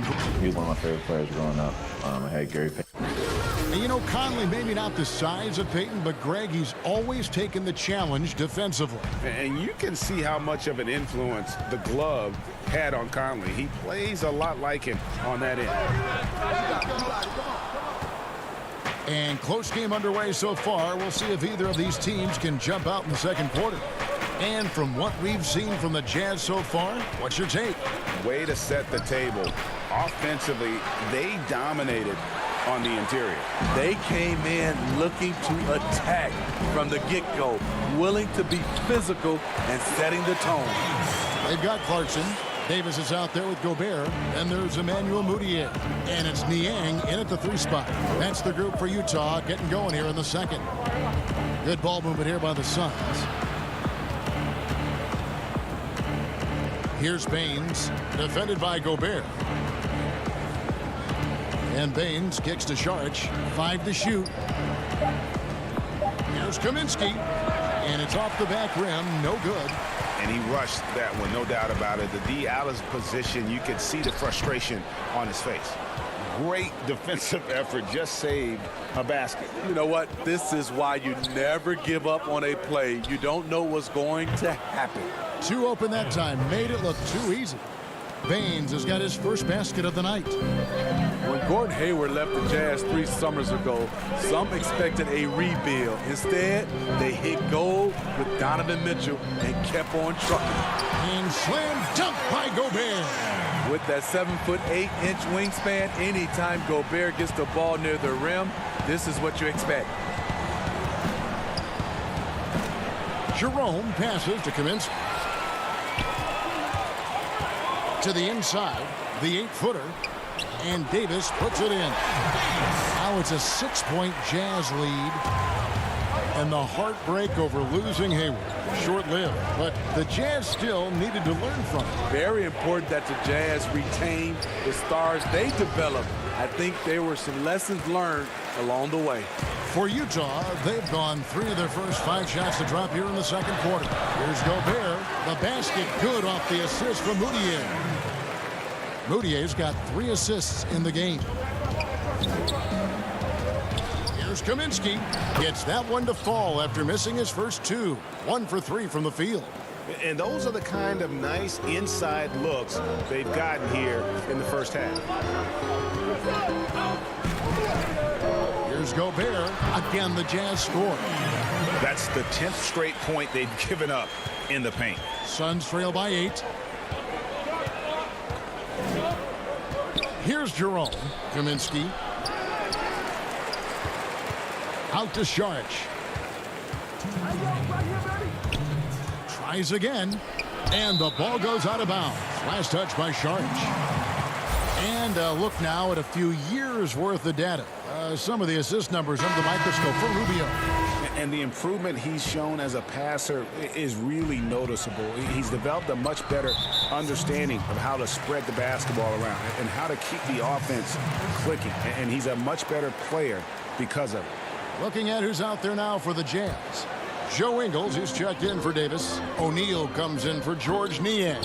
Donovan Mitchell's checked in for Clarkson. And it's Mike Conley in for Emmanuel Mudiay. Some players out there are either loved or hated by the fans. There's no in between, Smitty. But when you take a look at divisive players in the league, who pops into your head? Draymond Green, Russell Westbrook, LeBron James. There's some people who love him, and there's some people that hate him. Sure. Joel Embiid is starting to creep into that conversation. Those are some of the guys some people love him and some people hate him. Bridges passes to Booker. Tipped away. Back to Bridges. Pass to Johnson. And he banks in the layup. Now just a 4-point Utah lead. I mean, the number of points they've scored in the paint already here is eye-opening. Conley finds Mitchell. Got a piece of it. And using that wide reach to reject shots. Ayton can't afford to throw up weak stuff around the big fella. Here's Ingles. Falls through. He's now made 2 of 4. Nice job. Those passes have to be right on the money around the painted area. To the middle. Here's Johnson. And the layup is good after a nice lead pass. I think this is Rubio's greatest trait. I love to watch him move the basketball, and so does his coaching staff.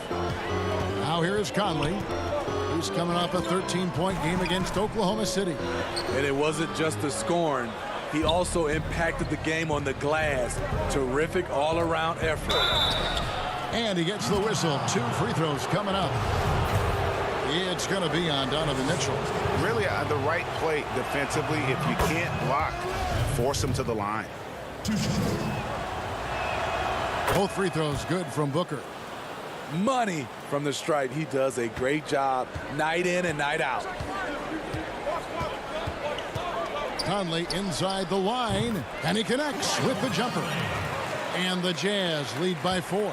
Great concentration from Conley. The shot well contested, but it didn't matter. And Ayton throws it down.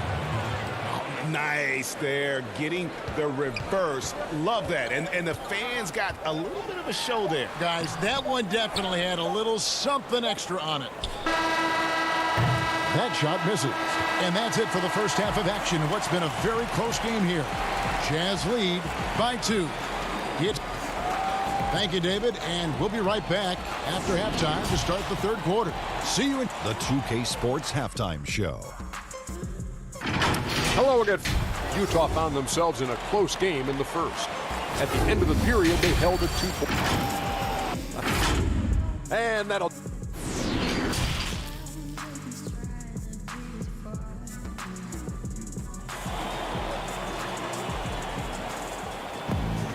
Second half of basketball upon us. We may be in for an exciting finish based on how close of a game it's been so far. DeAndre Ayton has been sensational. And he was an absolute monster on the offensive glass in that first half. I don't know how you slow him down. Basketball 101. You've got to put a body on him. Unfortunately, that's a fundamental that's gone by the wayside. And now let's check out the lineups courtesy of Gatorade, all fueled up and ready to go for the second half of basketball. On Phoenix, looking who they've got on the floor. Rubio and Booker. They're the backcourt. Andre Ayton out there with Johnson. And it's Bridges in at the small forward. Coming out of Louisville, Donovan Mitchell projected as a defender. He's a better ball handler and shot creator than people bargained for. But they get it back. Ayton. Utah with the rebound. Meeting right at the rim. He typically converts in those situations. Not this time. Mitchell's shot is good. It's hard to stop Donovan Mitchell from getting to his spot. The guy has everything on the offensive end. And you know, Smitty, he can play with the ball or off the ball. Utah's offense runs best with the ball in Donovan Mitchell's hands. Yeah, reason why, Kevin, he draws so much defensive attention. Able to score what I love at all three levels. That creates open shots for his teammates. He gets it in there. And it's 6 points for Devin Booker. High offensive IQ. He makes great reads and adjustments on the fly. Conley against Rubio. Conley gets the bucket. Conley's got his third basket of the night right there. They didn't have much of a problem getting the ball into the post that time. Rubio, the pass to Johnson. Now here's Ayton. Over by Conley. Some nice ball movement here by the Suns. Johnson kicks to Rubio. Johnson against Ingles. The 11-footer. He hits good, and the Jazz lead is cut down now to just 2 on the basket from Johnson. The Jazz have gone 3 of 4 so far in the third quarter from the field. Pretty good start to the half. Conley, the pass to O'Neal. Three-pointer. And it's Ayton with the rebound. Ayton's got his 7th rebound here tonight. And there's Bridges on the assist by Booker. Bridges has got the game tied up here for Phoenix. Moving it around, 8 of their last 10 coming off assists. Here's Conley. It's hauled in by the Suns. Ayton's got rebound number 8 now on the night. I wonder what the score would be if they weren't controlling the backboard. And so far in the second half, this has been a different kind of game than what we saw early on. In this half, a more entertaining one. The pace has picked up, tougher defense, better ball movement. Mitchell. And the basket by Ingles. Ingles has got 8 points. Already with a bullseye on his back, Donovan Mitchell reacts to the defense, and he scores. Booker dishes to Bridges. Now the pass to Ayton. It's stolen by Gobert. And now Utah, fast break. And it's Mitchell with the jam. Gotta take care of the ball. They'll punish you if you're that careless. That's right, and that's severe punishment right there. We talk about it time and time again. Turnovers are costly, especially when the game is close. Oh, I don't believe that. He's better than that. Come on. The putback, it's hauled in by the Suns. Their next game is at the American Airlines Center in Dallas for a game with the Mavericks. That'll be the 3rd game of this 3-game road trip. And the all-around offensive game Ayton has is just fantastic, capable of scoring in many different ways. O'Neal kicks to Mitchell. Pass to Gobert.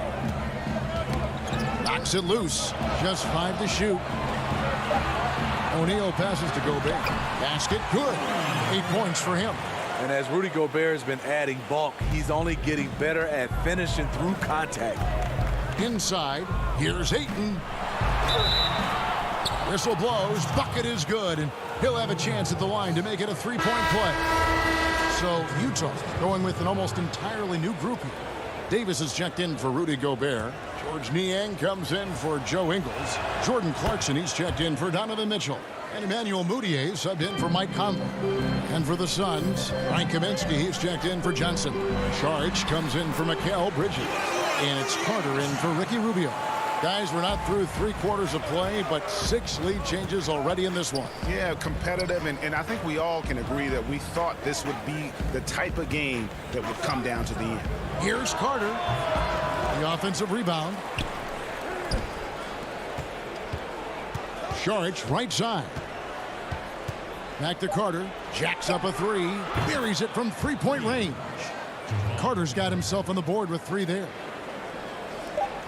No one near Mudiay as he lets it go. And the game still closely contested as we end the 3rd quarter. Phoenix ahead, up 2. Live from Vivint Smart Home Arena, you're watching 2K Sports. We've reached the 4th quarter, and what has been a very competitive game should be an exciting finish. And so it's Carter who brings the ball up for Phoenix. The lead is 2. They've got Davis. Clarkson is out there with Mudiay. Then it's O'Neal. And it's Niang in at the power forward. That's the 5 on the floor for the Jazz. And folks, he did not luck into that one. He knew just where he wanted to be to grab that backboard. And the shot goes down. And how about the grit and determination in the post? I mean, essential qualities to have late in a close game. Carter with the 3. No good that time. So frustrating when you can't get anything to go down as you're trying to help your team finish the job. Here's Clarkson. Rebounded by Kaminsky. And you know they wanted that one to go down. They could have tied it up. That was a huge opportunity they missed. That doesn't go either for Carter. He really can't buy a bucket, but his teammates have his back. O'Neal passes to Davis. Over Saric. Niang. Nice persistence to tip it back up and in. Niang's got it all tied up now for the Jazz. Always better to be lucky than good when it comes to offensive rebounding. Unless you're as good as he is, then those tip-ins are all about skill. Carter kicks to Booker. Kaminsky the pass to Baines. And they pick up 2. And the Suns lead by 2. And that's about the worst defense I can imagine a team playing coming down the stretch. And I love the play call. This is where you get the ball into the hands of your closers, where they can do something with it. And he gets it to go. Can't be that easy for him. Gotta body him up down low. And you have other methods as well. You could deny or you can just front the post. Here's Carter. Pass to Kaminsky.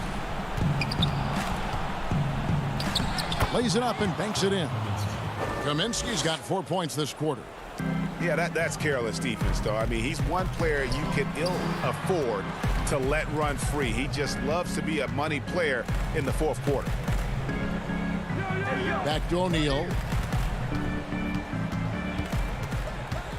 There's the dish to Clarkson. Down to 5 on the shot clock. Back to O'Neal. Over Saric. He drains it as the shot clock ticks down. What a shot over the bigger defender. That could prove to be a massive bucket. That's coming up big in the clutch. Rising up and burying it. And Booker kicks to Carter. Pass to Baines. That one falls, coming off Carter's feet. If you came to watch a scoring battle, you're in the right place. Yeah, both teams trying to close out strong. These are the fireworks that fans came to see. Niang passes to O'Neal. Here's Niang. He's guarded by Kaminsky. Down he goes. Nice one there from Niang. We can expect a dramatic end to this one. Yeah, no quit by either side, guys. Neither team willing to give any ground. Carter outside. Saric in the corner. Unloads. And it's Carter missing. At some point, when you recognize someone's this out of rhythm, you have to shift to something else. Here's Davis. Scored the bucket. He's made 5 so far, shooting a very clean 5 of 7. And so far in the second half, this has been a different kind of game than what we saw early on. And this half, a more entertaining one. The pace has picked up, tougher defense, better ball movement. Saric passes to Baines. Up again. He hangs in there and cashes in on the second chance points. You know we talk about it all the time, guys. Those second chance buckets, always the result of that extra effort. Here's O'Neal. 2 free throws coming up, and they call the shooting foul. And they had a foul to give, but you want to use it on the ground. That's the first, and that will put them up by 2. So Utah going with an almost entirely new group. Gobert, he's checked in for Davis. Joe Ingles comes in for George Niang. Mitchell, he's checked in for Jordan Clarkson. And it's Conley in for Emmanuel Mudiay. And the Suns here with a different look. Andre Ayton's checked in for Aaron Baines. Johnson comes in for Kaminsky. Bridges, he's checked in for Saric. And Ricky Rubio subbed in for Carter. And they call the foul, so he's got the and one chance here to make it a 3-point play.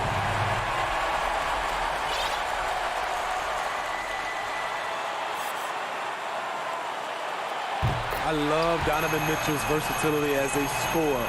Half court, in transition, at the line, adapts his game to whatever the night calls for. Here's Ayton. Good! And that shot brings them to within just one. Big-time basket at a big-time moment. This is why we all watch. The NBA is about these moments. It's 9 seconds separating the shot clock and game clock. Ingles kicks to O'Neal.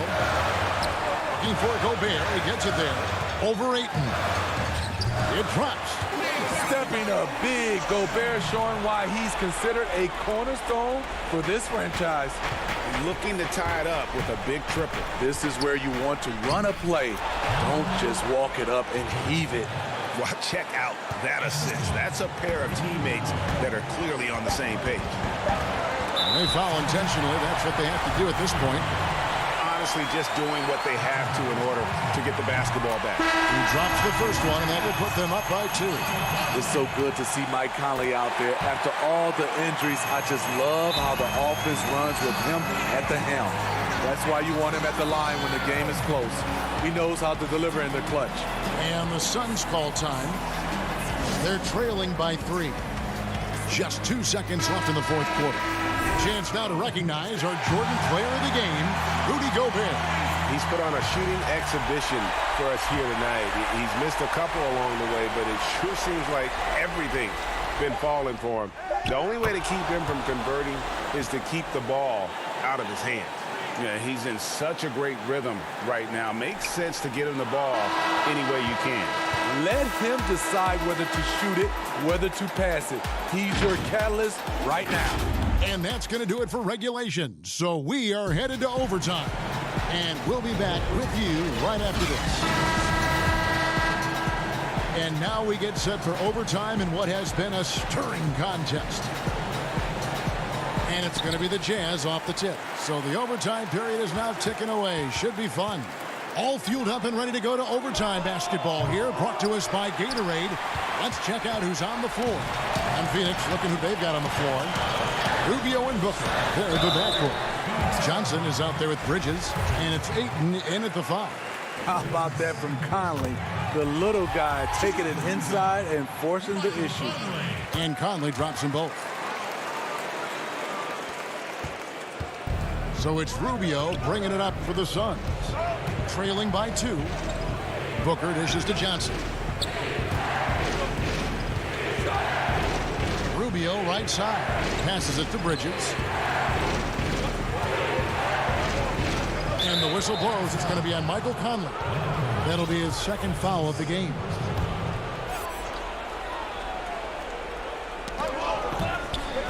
It's stolen by Ingles. Conley gets the bucket. With the game's momentum up for grabs, Conley values being the guy to take the crucial shot. Just a remarkable score in these situations. Rubio, the pass to Johnson. That one drops for him. Not just selling for something along the perimeter. Excellent job. On the wing, Mitchell. Back to Conley. Mitchell outside. To the paint. And the basket by Ingles. And the Jazz lead by 4.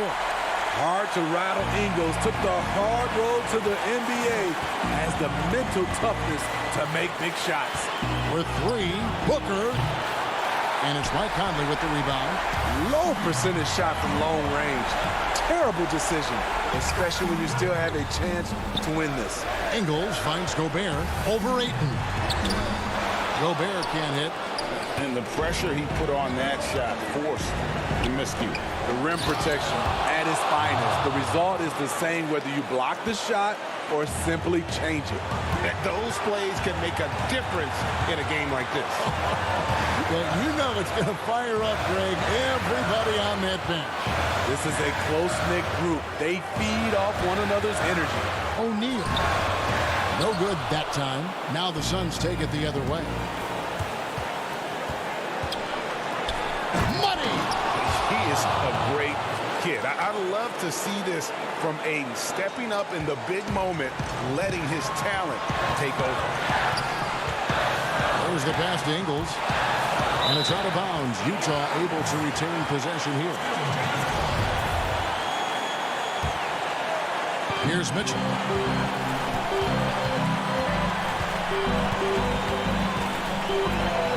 Kicks it to O'Neal. 6 to shoot. Back to Mitchell. Pass to Ingles. Over Johnson. It's in! I mean, spectacular. He's clutch. We've seen Ingles make plays in this situation before. O'Neal comes with the double team. Ayton, the pass to Rubio. Nice ball movement by Phoenix. Pass to Johnson. Now Ayton. Here's Rubio. No good from three-point territory. Mitchell kicks to Ingles. Conley for three. The shot missing. And so it's Utah who scraped by with the win. They escape with a victory, although they needed an extra period.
much fun, but it definitely came with some challenges.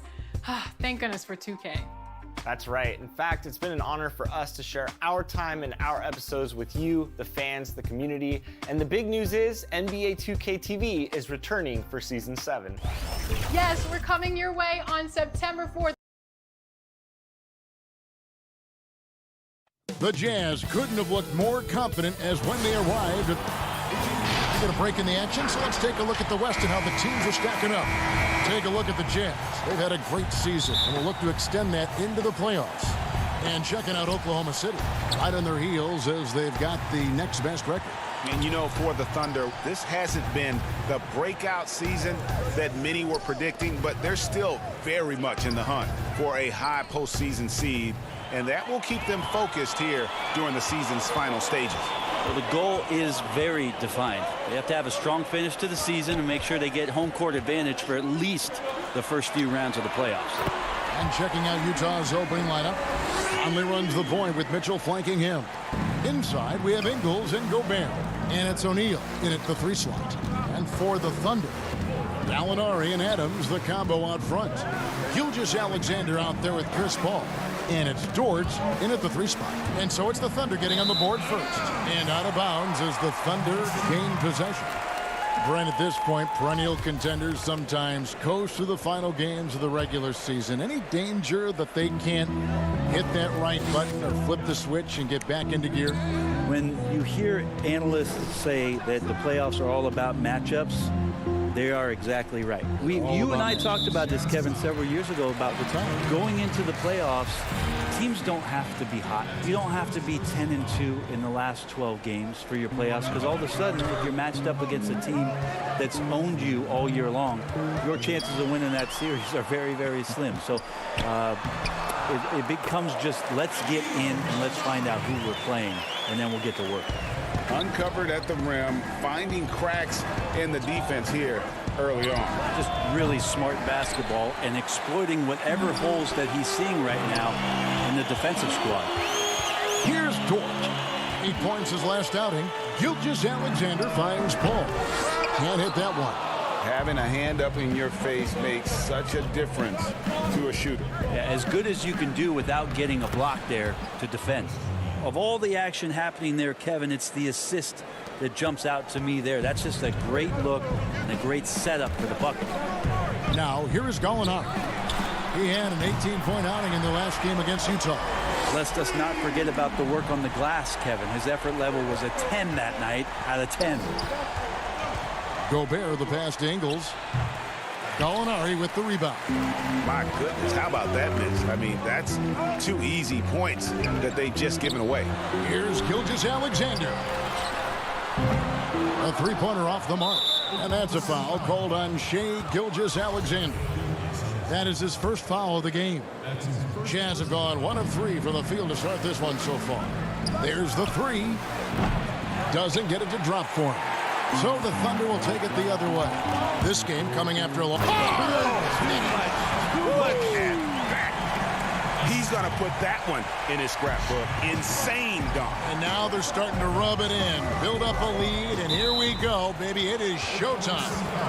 Noel's checked in for the Thunder. Clarkson, he's checked in for Utah. And a little over 2.5 minutes gone here in the first. Gobert can't hit. Here's Oklahoma City. They're on a 10-2 run here. From deep, Gallinari. Gobert with the block. Takes a 3. And it's Noel with the rebound. The Thunder leading by 8. He had stolen by Ingles.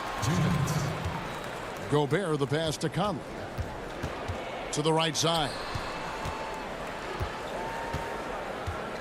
O'Neal against Gallinari. Outside Conley. The feed to Gobert. That shot is off. Adams, some nice D. Here's Paul. And that'll be 2 free throws coming up. Officials on the call with the foul. So maybe now's the time, Kevin, we talk about Chris Paul's intelligence. We don't have enough time. A different look for Oklahoma City. Muscala, he's checked in for Steven Adams. Terrence Ferguson comes in for Gallinari. And Dennis Schroeder subbed in for Gilgeous-Alexander. Then for the Jazz, Ed Davis is checked in for Joe Ingles. Coach Niang comes in for O'Neal. And Emmanuel Mudiay subbed in for Mike Conley. And the Thunder making a change here. Diallo's checked in. Clarkson on the wing.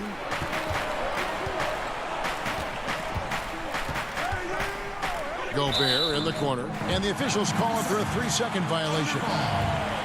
Let's now take a moment to view the league's leading rebounds. Fourth, Rudy Gobert. And you can't win games without rebounding the basketball. That's what has made him such an important part of what they do. Muscala with the ball. Davis is there. Noel fouled in the act of shooting. Gets the bucket anyway, so a 3-point play chance for him. Oh, great ball movement there. Well, it's been up and down the last few years for Nerlens Noel, but there are still some impactful numbers for the minutes that he's on the floor as a rim protector.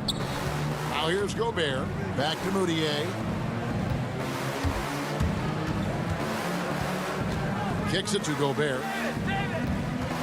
Over Noel. Another miss by Utah. Well, he's just really struggling right now with everything he's throwing up. Nothing really helping out in terms of his confidence. I mean, these ones aren't even close. The Thunder have gone 2 for 3 at the foul line in this one. Good on both. Well, a big fella with the ability and confidence at the free throw line is something that every team wants. Don't have to make those late substitutions. Keep your big guys on the floor. Now here's Gobert. Real disappointing game for him in that loss to Oklahoma City. Yep, that one goes in there. Well, that just scrambled the defense all kinds of ways with that great initial pass. It's 9 seconds separating the shot clock and game clock. Down low, Muscala finds Noel.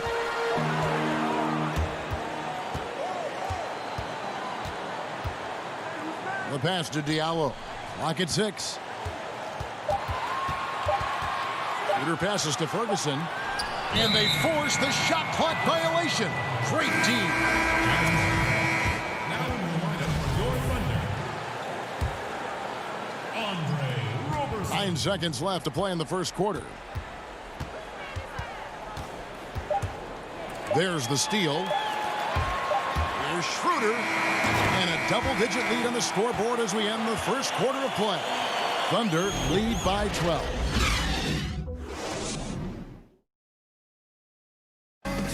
There's a great friendship between Melo, LeBron, Dwayne Wade. It's been a sort of long relationship. And you see that a lot nowadays. Star players developing friendships and GAs spending time with each other off the floor. Yeah, some people hate it because they want that bad blood you used to see, but no reason you have to hate someone to really compete against them. And glad to have you with us, folks. Second quarter of basketball. This game has not exactly been neck and neck, but plenty of time left in this one. And guys, we've seen the Thunder really take control here. On the attack, right from the tip, they've been relentless offensively. Well, just taking it right at the opposition and the other team right now. No answers and no way to slow them down. And now let's check out the lineups courtesy of Gatorade, all fueled up and ready to go. Here's the second quarter of play. So on the floor for Utah, we've got Davis, Emmanuel Mudiay out there with Clarkson, and it's Rudy Gobert, and it's Niang in its small forward. And around a minute gone here in the second quarter. Oklahoma City leading by 12. Now Robertson. Still getting warmed up offensively. No scoring yet from him. Here's Noel. His second shot goes in. Off to a good start. 2 for 2. Yeah, and there it is again. On a lot of their possessions this first half, they've established great inside position. Noel against Gobert. Pass to Clarkson. Shot clock at 5. Outside, Davis. The Jazz need to get off a shot here. Kept alive. And he gets the whistle. 2 free throws coming up. Yeah, good job to take it right at them. The Jazz shooting their first free throws here for the night. And their success rate on the season, right around 77%. And a new group getting ready for Oklahoma City. Steven Adams, he's checked in for Noel. Gallinari comes in for Mike Muscala. Shea Gilgeous-Alexander checked in for Terrence Ferguson. And Paul subbed in for Dennis Schroeder. So Utah going with an almost entirely new group here. Joe Ingles, he's checked in for Davis. Royce O'Neal comes in for George Niang. Donovan Mitchell's checked in for Jordan Clarkson. And Mike Conley subbed in for Moutier. He creates such a great opportunity right at the rim, and he just can't get it to go. Even with the defense, not really a factor. Jazz trail by 15. Well, when Danilo Gallinari came into the NBA, Brent, he was just a catch-and-shoot type player. But he's so much more than that now. Well, I think with the way the league has changed with the three-point shot and Gallinari's ability to do that, he's gotten a lot smarter about picking his spots when the pump fake can drive in and draw some contact. And it's Mitchell with the ball for Utah. Following this one, they get to host the Pelicans. They start a 3-game homestand with that game. Ingles kicks to Mitchell. A 3-ball. It's rebounded by Oklahoma City. Adams has got his 5th rebound in this one. Here's Gilgeous-Alexander. It doesn't go for him. Good work defensively by Conley. Ingles passes to Mitchell. He dishes it to Gobert. A 3-pointer, no good. It wouldn't surprise me to see him find his touch and still be a factor. Don't count them out yet. That is all timing right there. Just led him perfectly. Ingles finds Mitchell. Gilgeous-Alexander with the steal. It's tipped. A 3. A rebound by the Jazz. Well, maybe not the best shot against that kind of defense, but he still has the ability to knock that kind of shot down.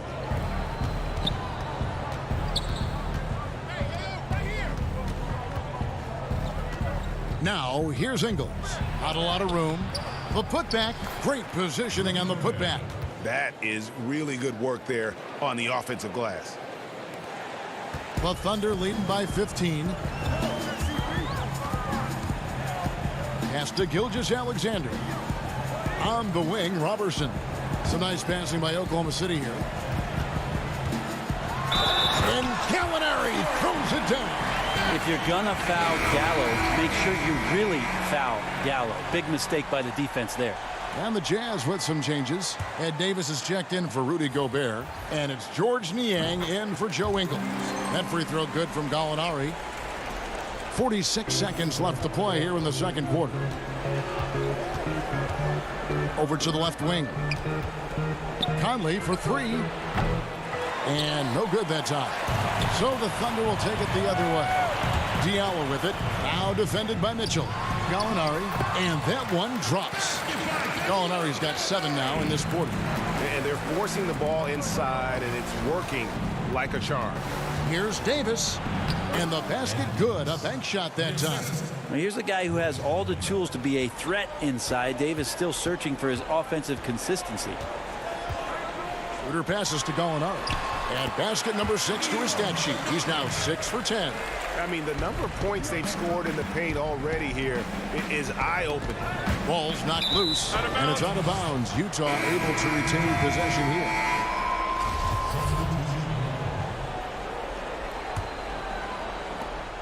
Seven seconds left now here in the second.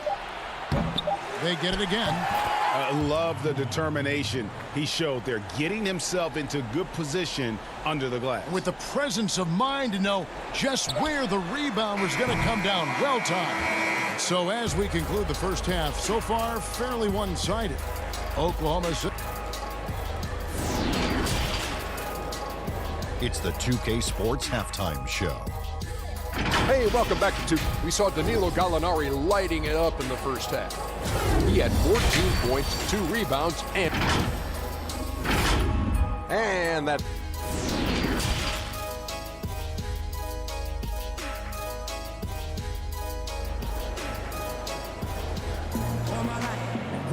And as we dive into the second half, we'll find out if the next 2 quarters are any different from the first 2. So far, it has been a runaway. You look at Gallinari, what a contribution. Yeah, and early on, he has been feasting in the paint, and you have to think they're going to keep feeding the big fella.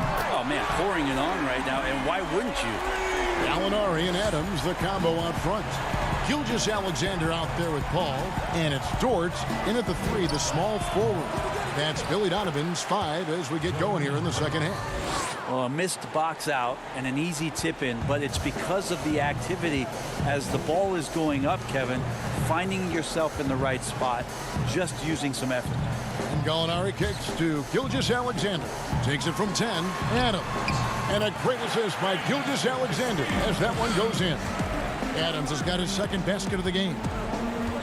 Conley for 3. The rebound by Steven Adams. Adams has got rebound number 7 for him tonight. Well, that's a guy out there in Steven Adams that you just have to pay attention to. Every night he's going to bang around the opposing big guys and be a threat around the rim to score and pick up offensive rebounds. Yeah, the D has not been able to keep the ball out of the paint at that end of the floor. And with Adams on the offensive glass, he is impossible to move. Well, that's a big reason why a couple years ago, Kevin, he grabbed more offensive rebounds than defensive rebounds. So you know he's going to live in the paint. Passes to Dort.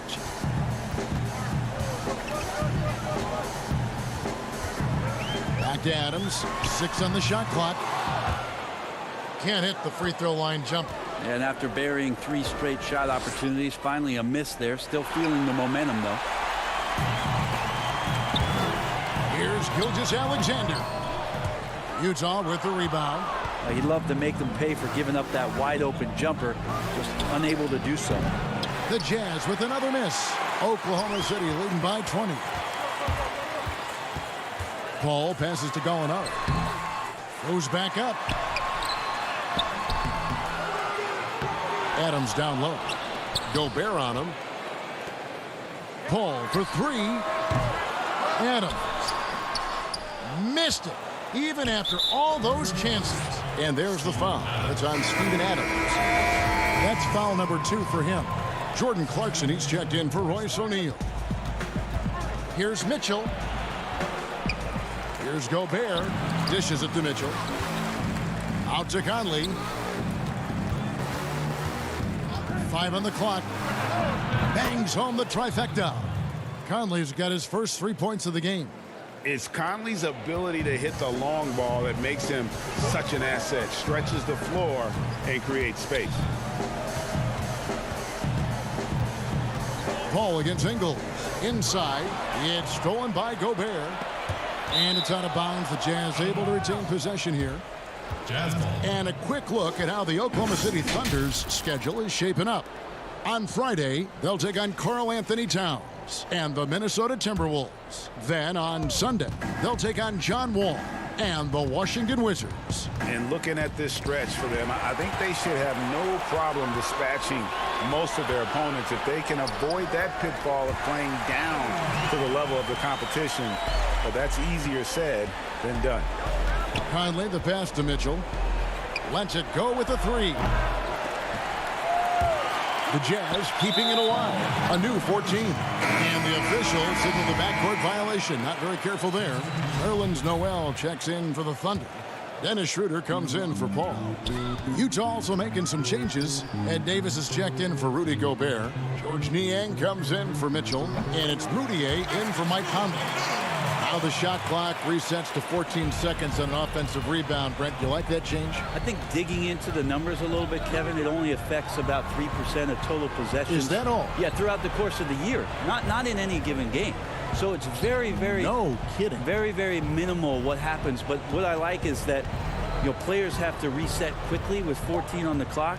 And I think coaches are starting to think about how it is they might have quick sets as opposed to getting the ball to the top of the key and trying to run through a traditional set. Maybe you have quick sets after the reset to get yourself a better shot. Our strategy.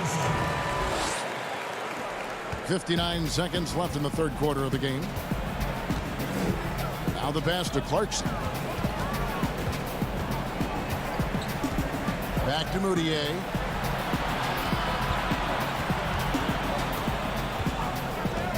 Clock at 6. The Jazz again can't hit it. The Thunder leading by 23.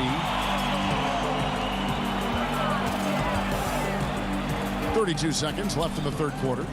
Back to Noel. The dish to Schroeder. Here's the three. It's tipped, but he gets it back. And there's the shot clock violation. Couldn't get the shot off in time.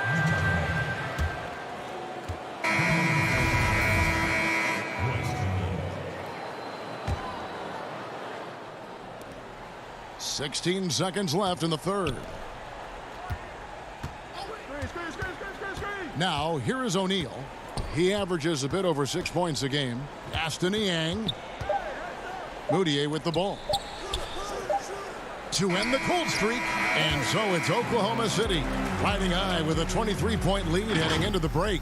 From the field, they have been outstanding, amazing. How about a look at today's State Farm assist of the game? And how about the big fella here showing us he's got some point guard skill here with the tremendous setup. Now the passing for the team becoming contagious, this time involving the big. And 1 quarter to go in a game that to this point has not been an evenly fought contest. And Utah looking at who they've got to start the fourth quarter. Clarkson is out there with Moutier. Then it's O'Neal. Then there's Davis. And it's Niang in at the 4. Here's Schroeder. Takes the 3. That doesn't go either for Schroeder. And thus far, they've managed to overcome an off game from him offensively. To the inside. Here's Niang. Well-timed pass, and he goes straight to the bucket for the layup. Niang's got his first basket. And that's the kind of lead pass we've come to expect from him. Out to the right wing. Pass to Gilgeous-Alexander. Here's Noel. And the shot is long.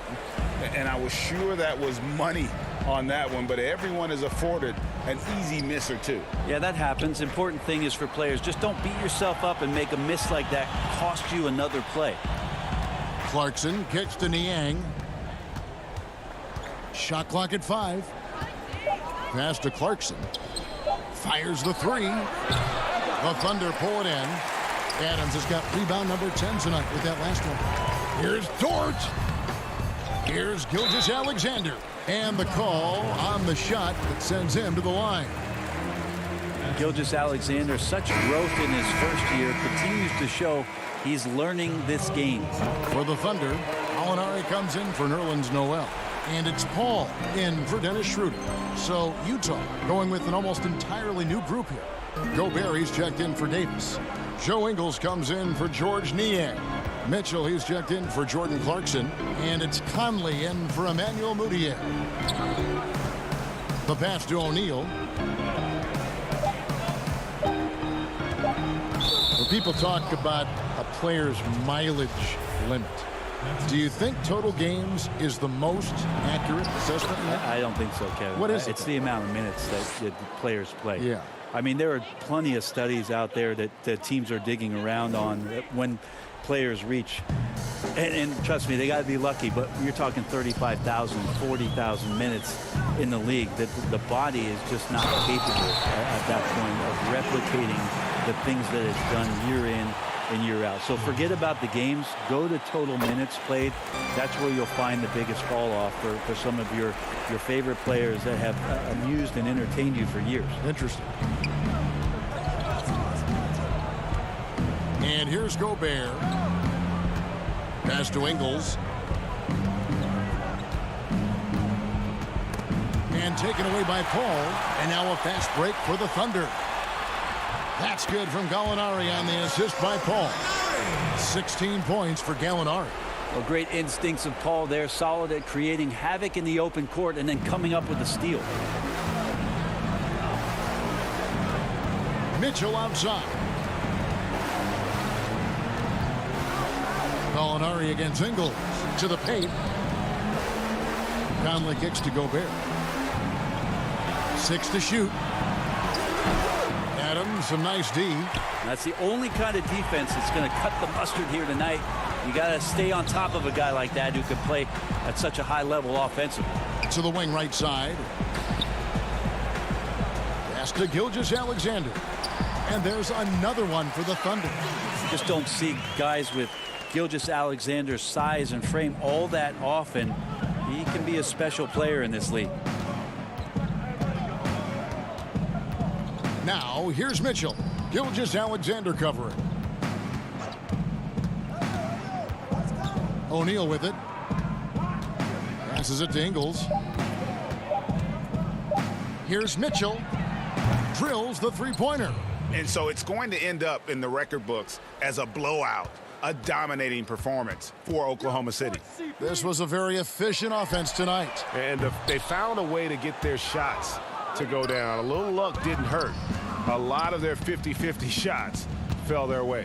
And this will make it 41 victories for them on the year. And we watched one guy all night long, guys, and looking at the stats just confirms what a dominant game he had. What a night tonight it was for Gallinari. Well, those points he had tonight, all critical, all from energy and activity. He just never seemed to stop. Paul for three.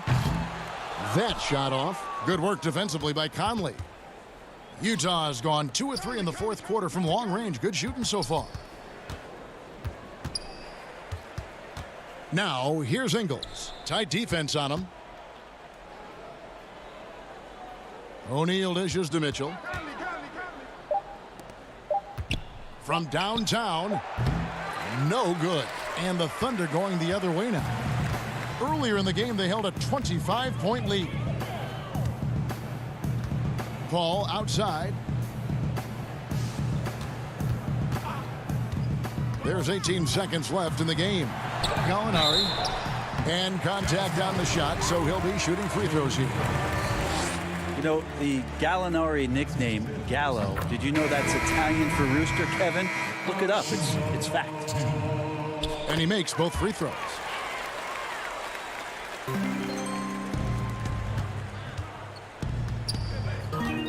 Here's Niang. Some solid defense from Gallinari.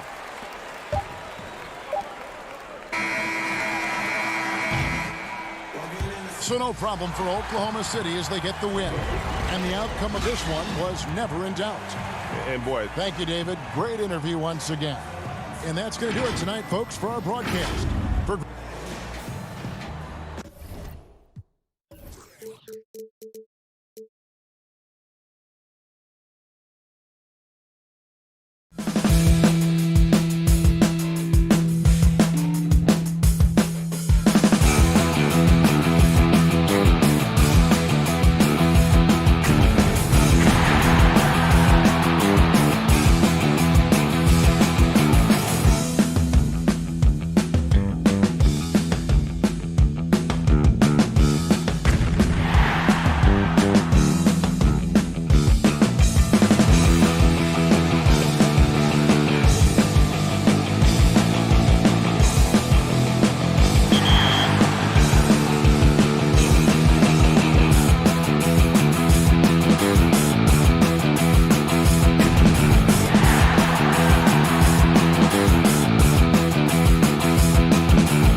The NBA 2K21 demo is out now, and in this episode, we're jumping right in. Plus, we look back at our best 2K TV moments of 2K20. And first looks at what's... And the starting lineups have concluded. So just sit right back at the 2K Sports pregame show. Tonight, it'll be the Phoenix Suns going up against the...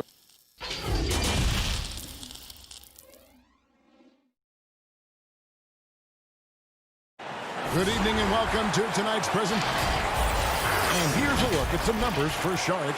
In the last 5 games, you can see the trend upwards for effective field goal percentage. And it shows you how confident he's playing right now. So here's Oklahoma City's starting group. Gallinari and Adams, the combo out front. Chris Paul is out there with Gilgeous-Alexander. And it's Dort in at the small forward position. And for the Suns, Rubio and Booker, they're the backcourt. Johnson is out there with Bridges, and it's Ayton in at the center. Gilgeous-Alexander passes to Dort. Misses that one. He's 0 for 1 from the floor.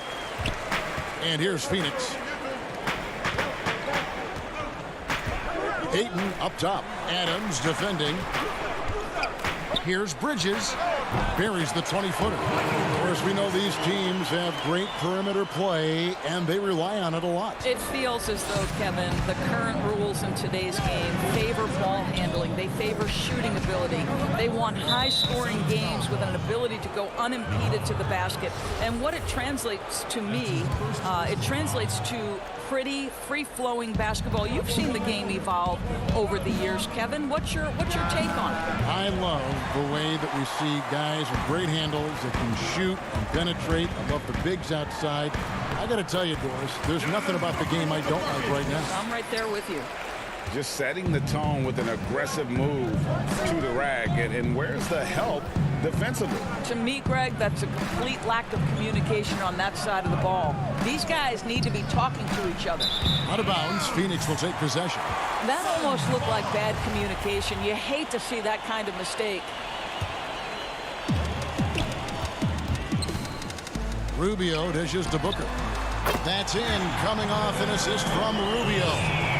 Booker's got 5. And beginning to take charge of this game. This could be a crucial point. Well, working hard, building out a small lead, but you can't afford any kind of letdown here.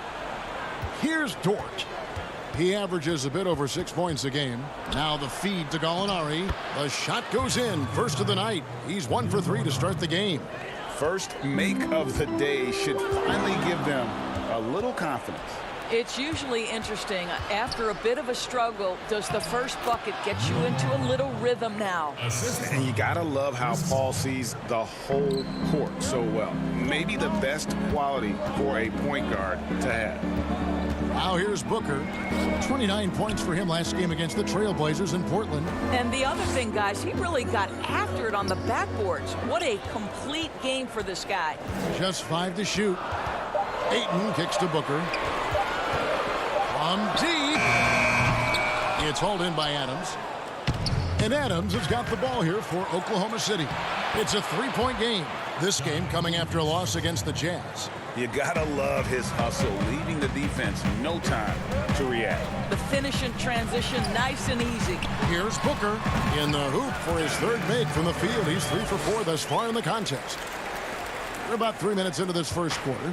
Thunder trailing by 3. Well, you look at the Suns going forward. They have got to believe a big part of the puzzle is DeAndre Ayton. This guy was the #1 overall pick in last year's draft. For Phoenix, they've gone 4 of 5 from the field so far. Here's Ayton.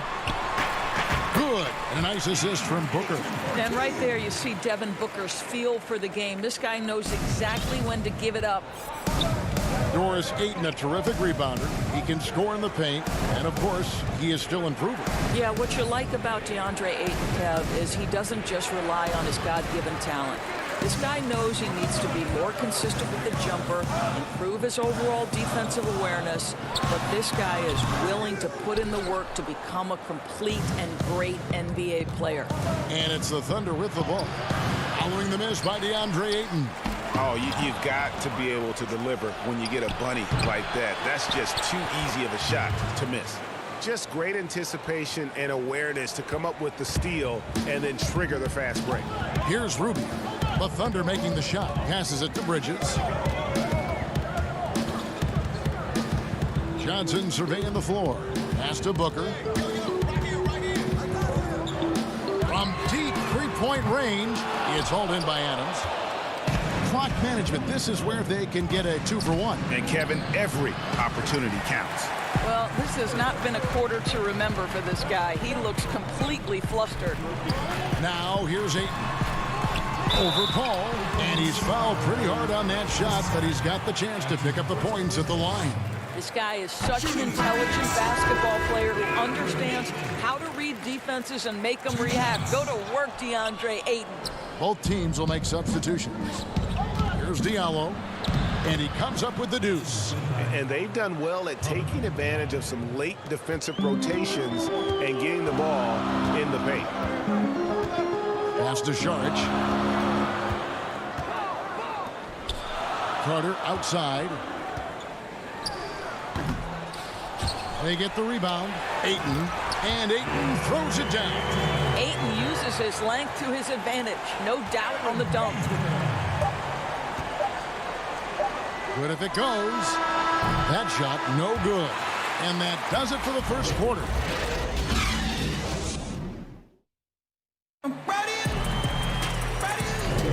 And buenas noches, basketball fans. It's Latin night here on 2K Sports. And you might have noticed the custom jerseys worn by the players. And from what we've seen, guys, from the Suns, what are you thinking so far? What we saw in that first quarter, they won their matchups defensively. I think across the board, a number of guys who've done a great job guarding multiple positions. Saric is out there with Frank Kaminsky. Then it's Aaron Baines. Then there's Carter. And it's Jerome in at the point. So that's the Suns 5 as we get into the second quarter. Thunder trailing by 4. They talk about bangers in the NBA, Doris, the Australian. Aaron Baines, rugged as they come. Kevy is the very definition of an energy guy. This man is a great defender. You get blindsided by one of his picks, you are going to feel it the next day. And that one's good. Schroeder. Well, you can see Schroeder willing to take more and more threes. If you're going to stay in the league, you've got to make them. Saric outside. The pass to Carter. Oklahoma City foul. Robertson is checked in for Diallo. That's his first personal foul. Charged with the bounce pass. Baines, count the bucket, coming off a perfectly placed assist. Baines has got his first bucket of the night. Oklahoma City shooting a lackluster 38% for the game, struggling so far. To the right side. Muscala, the pass to Ferguson. Score the basket. Nice shot after missing his first attempt. Well, so great when your offense produces a shot that close to the rim. The rest of the work becomes easier. Carter looking around. Jerome passes to Kaminsky.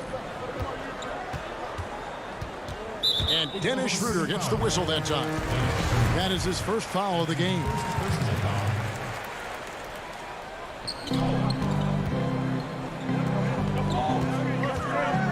Jerome passes to Kaminsky to the left wing. Well, tremendous defense from Dennis Schroeder. He is willing to give extra effort on that end of the floor. Robertson with it. Now guarded by Kaminsky. And it's Schroeder missing. And here's Saric. He'll bring it up for the Suns. Their next game is at the American Airlines Center in Dallas for a game with the Mavericks. That will be a getaway game for them, a one-game road trip. Now here's Kaminsky. Rebound by Muscala. Muscala's got 4 rebounds now tonight. Well, the Thunder begin on the defensive end of the floor. This is a team whose formula is to force a ton of turnovers, come up with steals, get out in transition. Last year, 4th in the league in defensive rating. And it's Baines missing. The Thunder with the lead.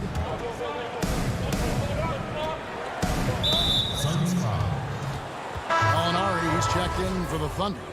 Gilgeous Alexander comes in for Terrence Ferguson. Suns on defense. There's Gallinari with the three. Bridges with the board. And for the Thunder defense, Doris, it starts with their rebounder.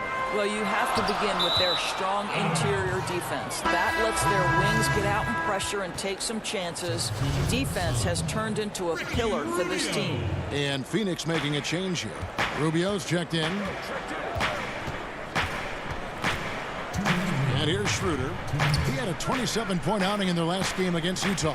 Well, you also have to credit the way he controlled the pace of the game and was able to create for his teammates. And it's Noel missing. Well, this is the kind of shot we've come to expect him to make. He's got to be upset with that one. And foul on the shot, so he'll get a chance at the line. And not a season, Doris, that pops off the stench, but a strong rookie campaign for Mikal Bridges. You simply can't ignore the defense he brings for this team. Very refined for his experience level. Teams would love to see him grow into a third option on the offensive end with this roster. Let's see if that happens. Catching up on the changes for Phoenix. Ayton comes in for Kaminsky, and it's Johnson in for Dario Saric. Gilgeous-Alexander kicks to Paul. Gallinari right side, 5 to shoot. Goes up at the stripe. Gilgeous-Alexander can't get it to go. Ayton dishes to Booker. Back to Ayton. And Ayton throws it down. Well, that's an unselfish player who definitely wants to get his teammates involved. A willing passer there, Booker. They need a bucket in a big way here to regain some confidence. Out of bounds, Phoenix takes possession. All right, a chance to see stats for Paul. The past month has been surreal. 11th in assists and tremendous confidence and consistency at the foul line. He ranks among the top 15 in free throw percentage. And he really is the consummate playmaker, always keeping his head on a swivel, searching for the open man, completely unselfish basketball player.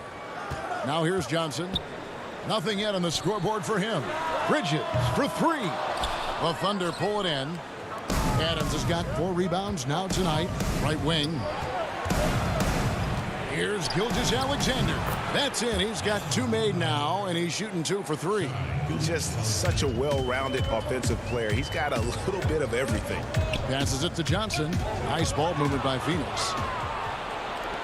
4 seconds separating the shot and game clocks to the middle. Makes it off the glass. 6 points for Gallinari. And guys, they continue to put a lot of pressure on the interior defenders with their work down low. And the Suns miss again. Boy, a miss like that will drive any scorer crazy, especially with the defender giving a cushion. And a lot of contact on that one, so he'll shoot 2 here. That one on Ayton. The Thunder shooting their first shots from the stripe in this game. Shooting, Oklahoma City. And he makes the first. And the Thunder making a switch here.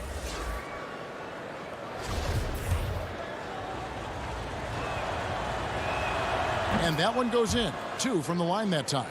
Well, this guy has multiple ways to get to the free throw line, and boy, has his stroke been on the money. He knocks it down, but wait a minute. The officials are getting together. They may want to review this one. And we are not going to halftime just yet. Officials signaling they are going to review. Thank you, David. And we'll be back for the third quarter of action following halftime. The 2K Sports Halftime Show. Hey, and welcome back to a competitive matchup for Oklahoma City in the first quarter. During one stretch, thanks for joining.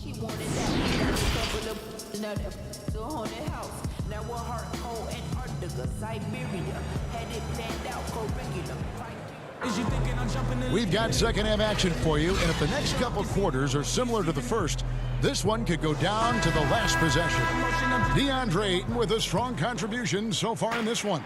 You just love the patience in that first half. Waited until he got the look he wanted. You know, as a coach, you can preach good shot selection, but it's up to the players to execute, and this guy has done just that. All fueled up and ready to go. Let's reset the lineups courtesy of Gatorade for the second half of basketball. Taking a look at the Thunder. Gallinari and Adams, the combo out front. Gilgeous-Alexander out there with Paul, and it's Dort in at the small forward. ball passes to Gilgeous-Alexander. From deep, Phoenix grabs the miss. And when you watch DeAndre Ayton, you really are just floored by how he moves.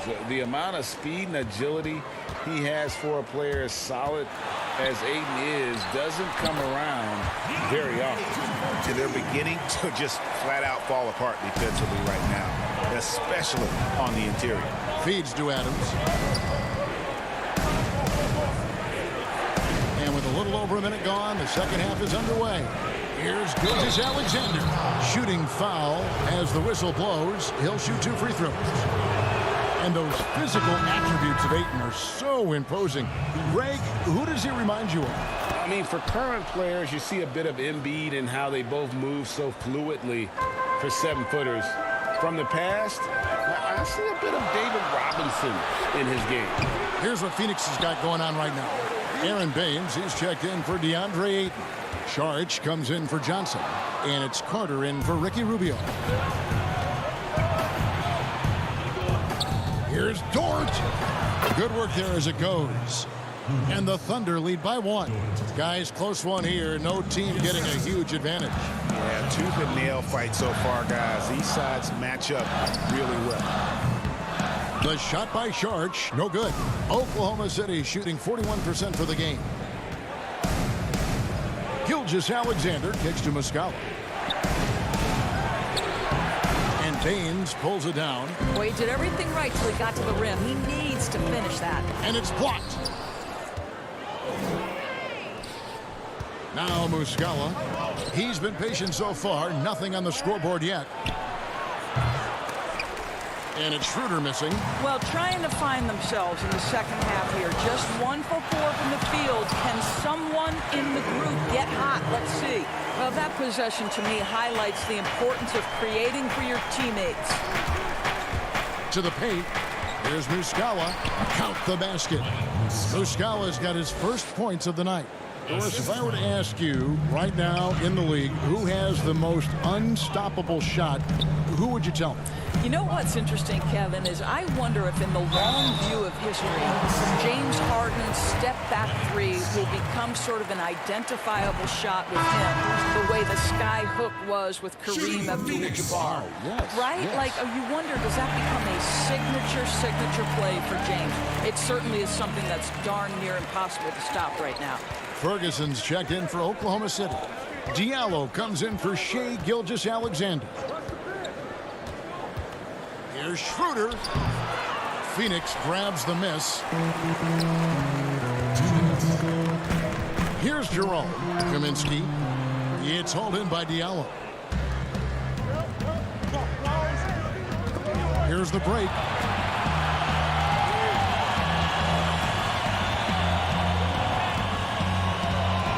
Muscala with the ball. Now here's Noel.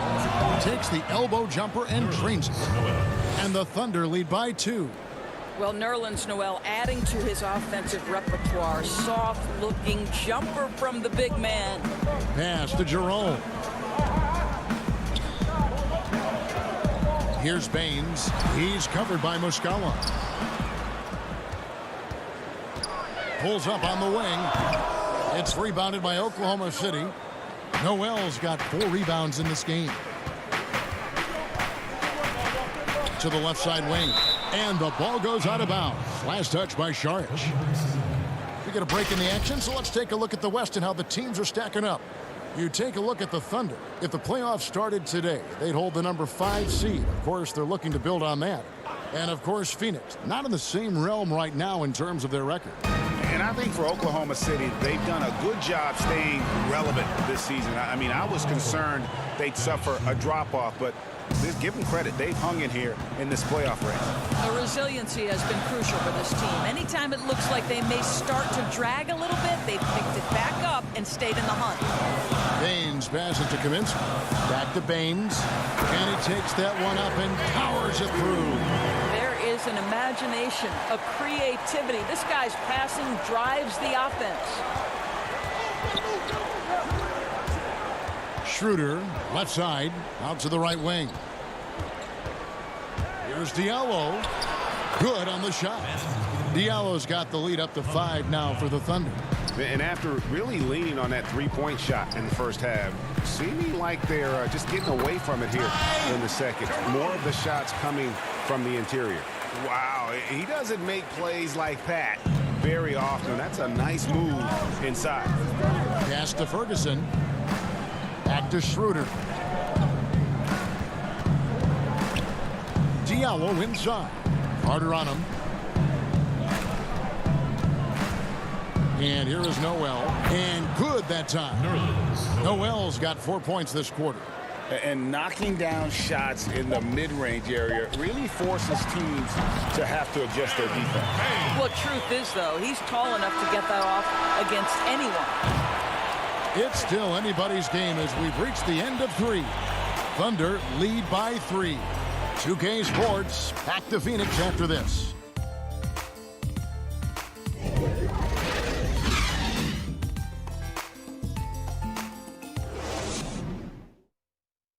And while we can now, let's take a look at today's State Farm assist of the game.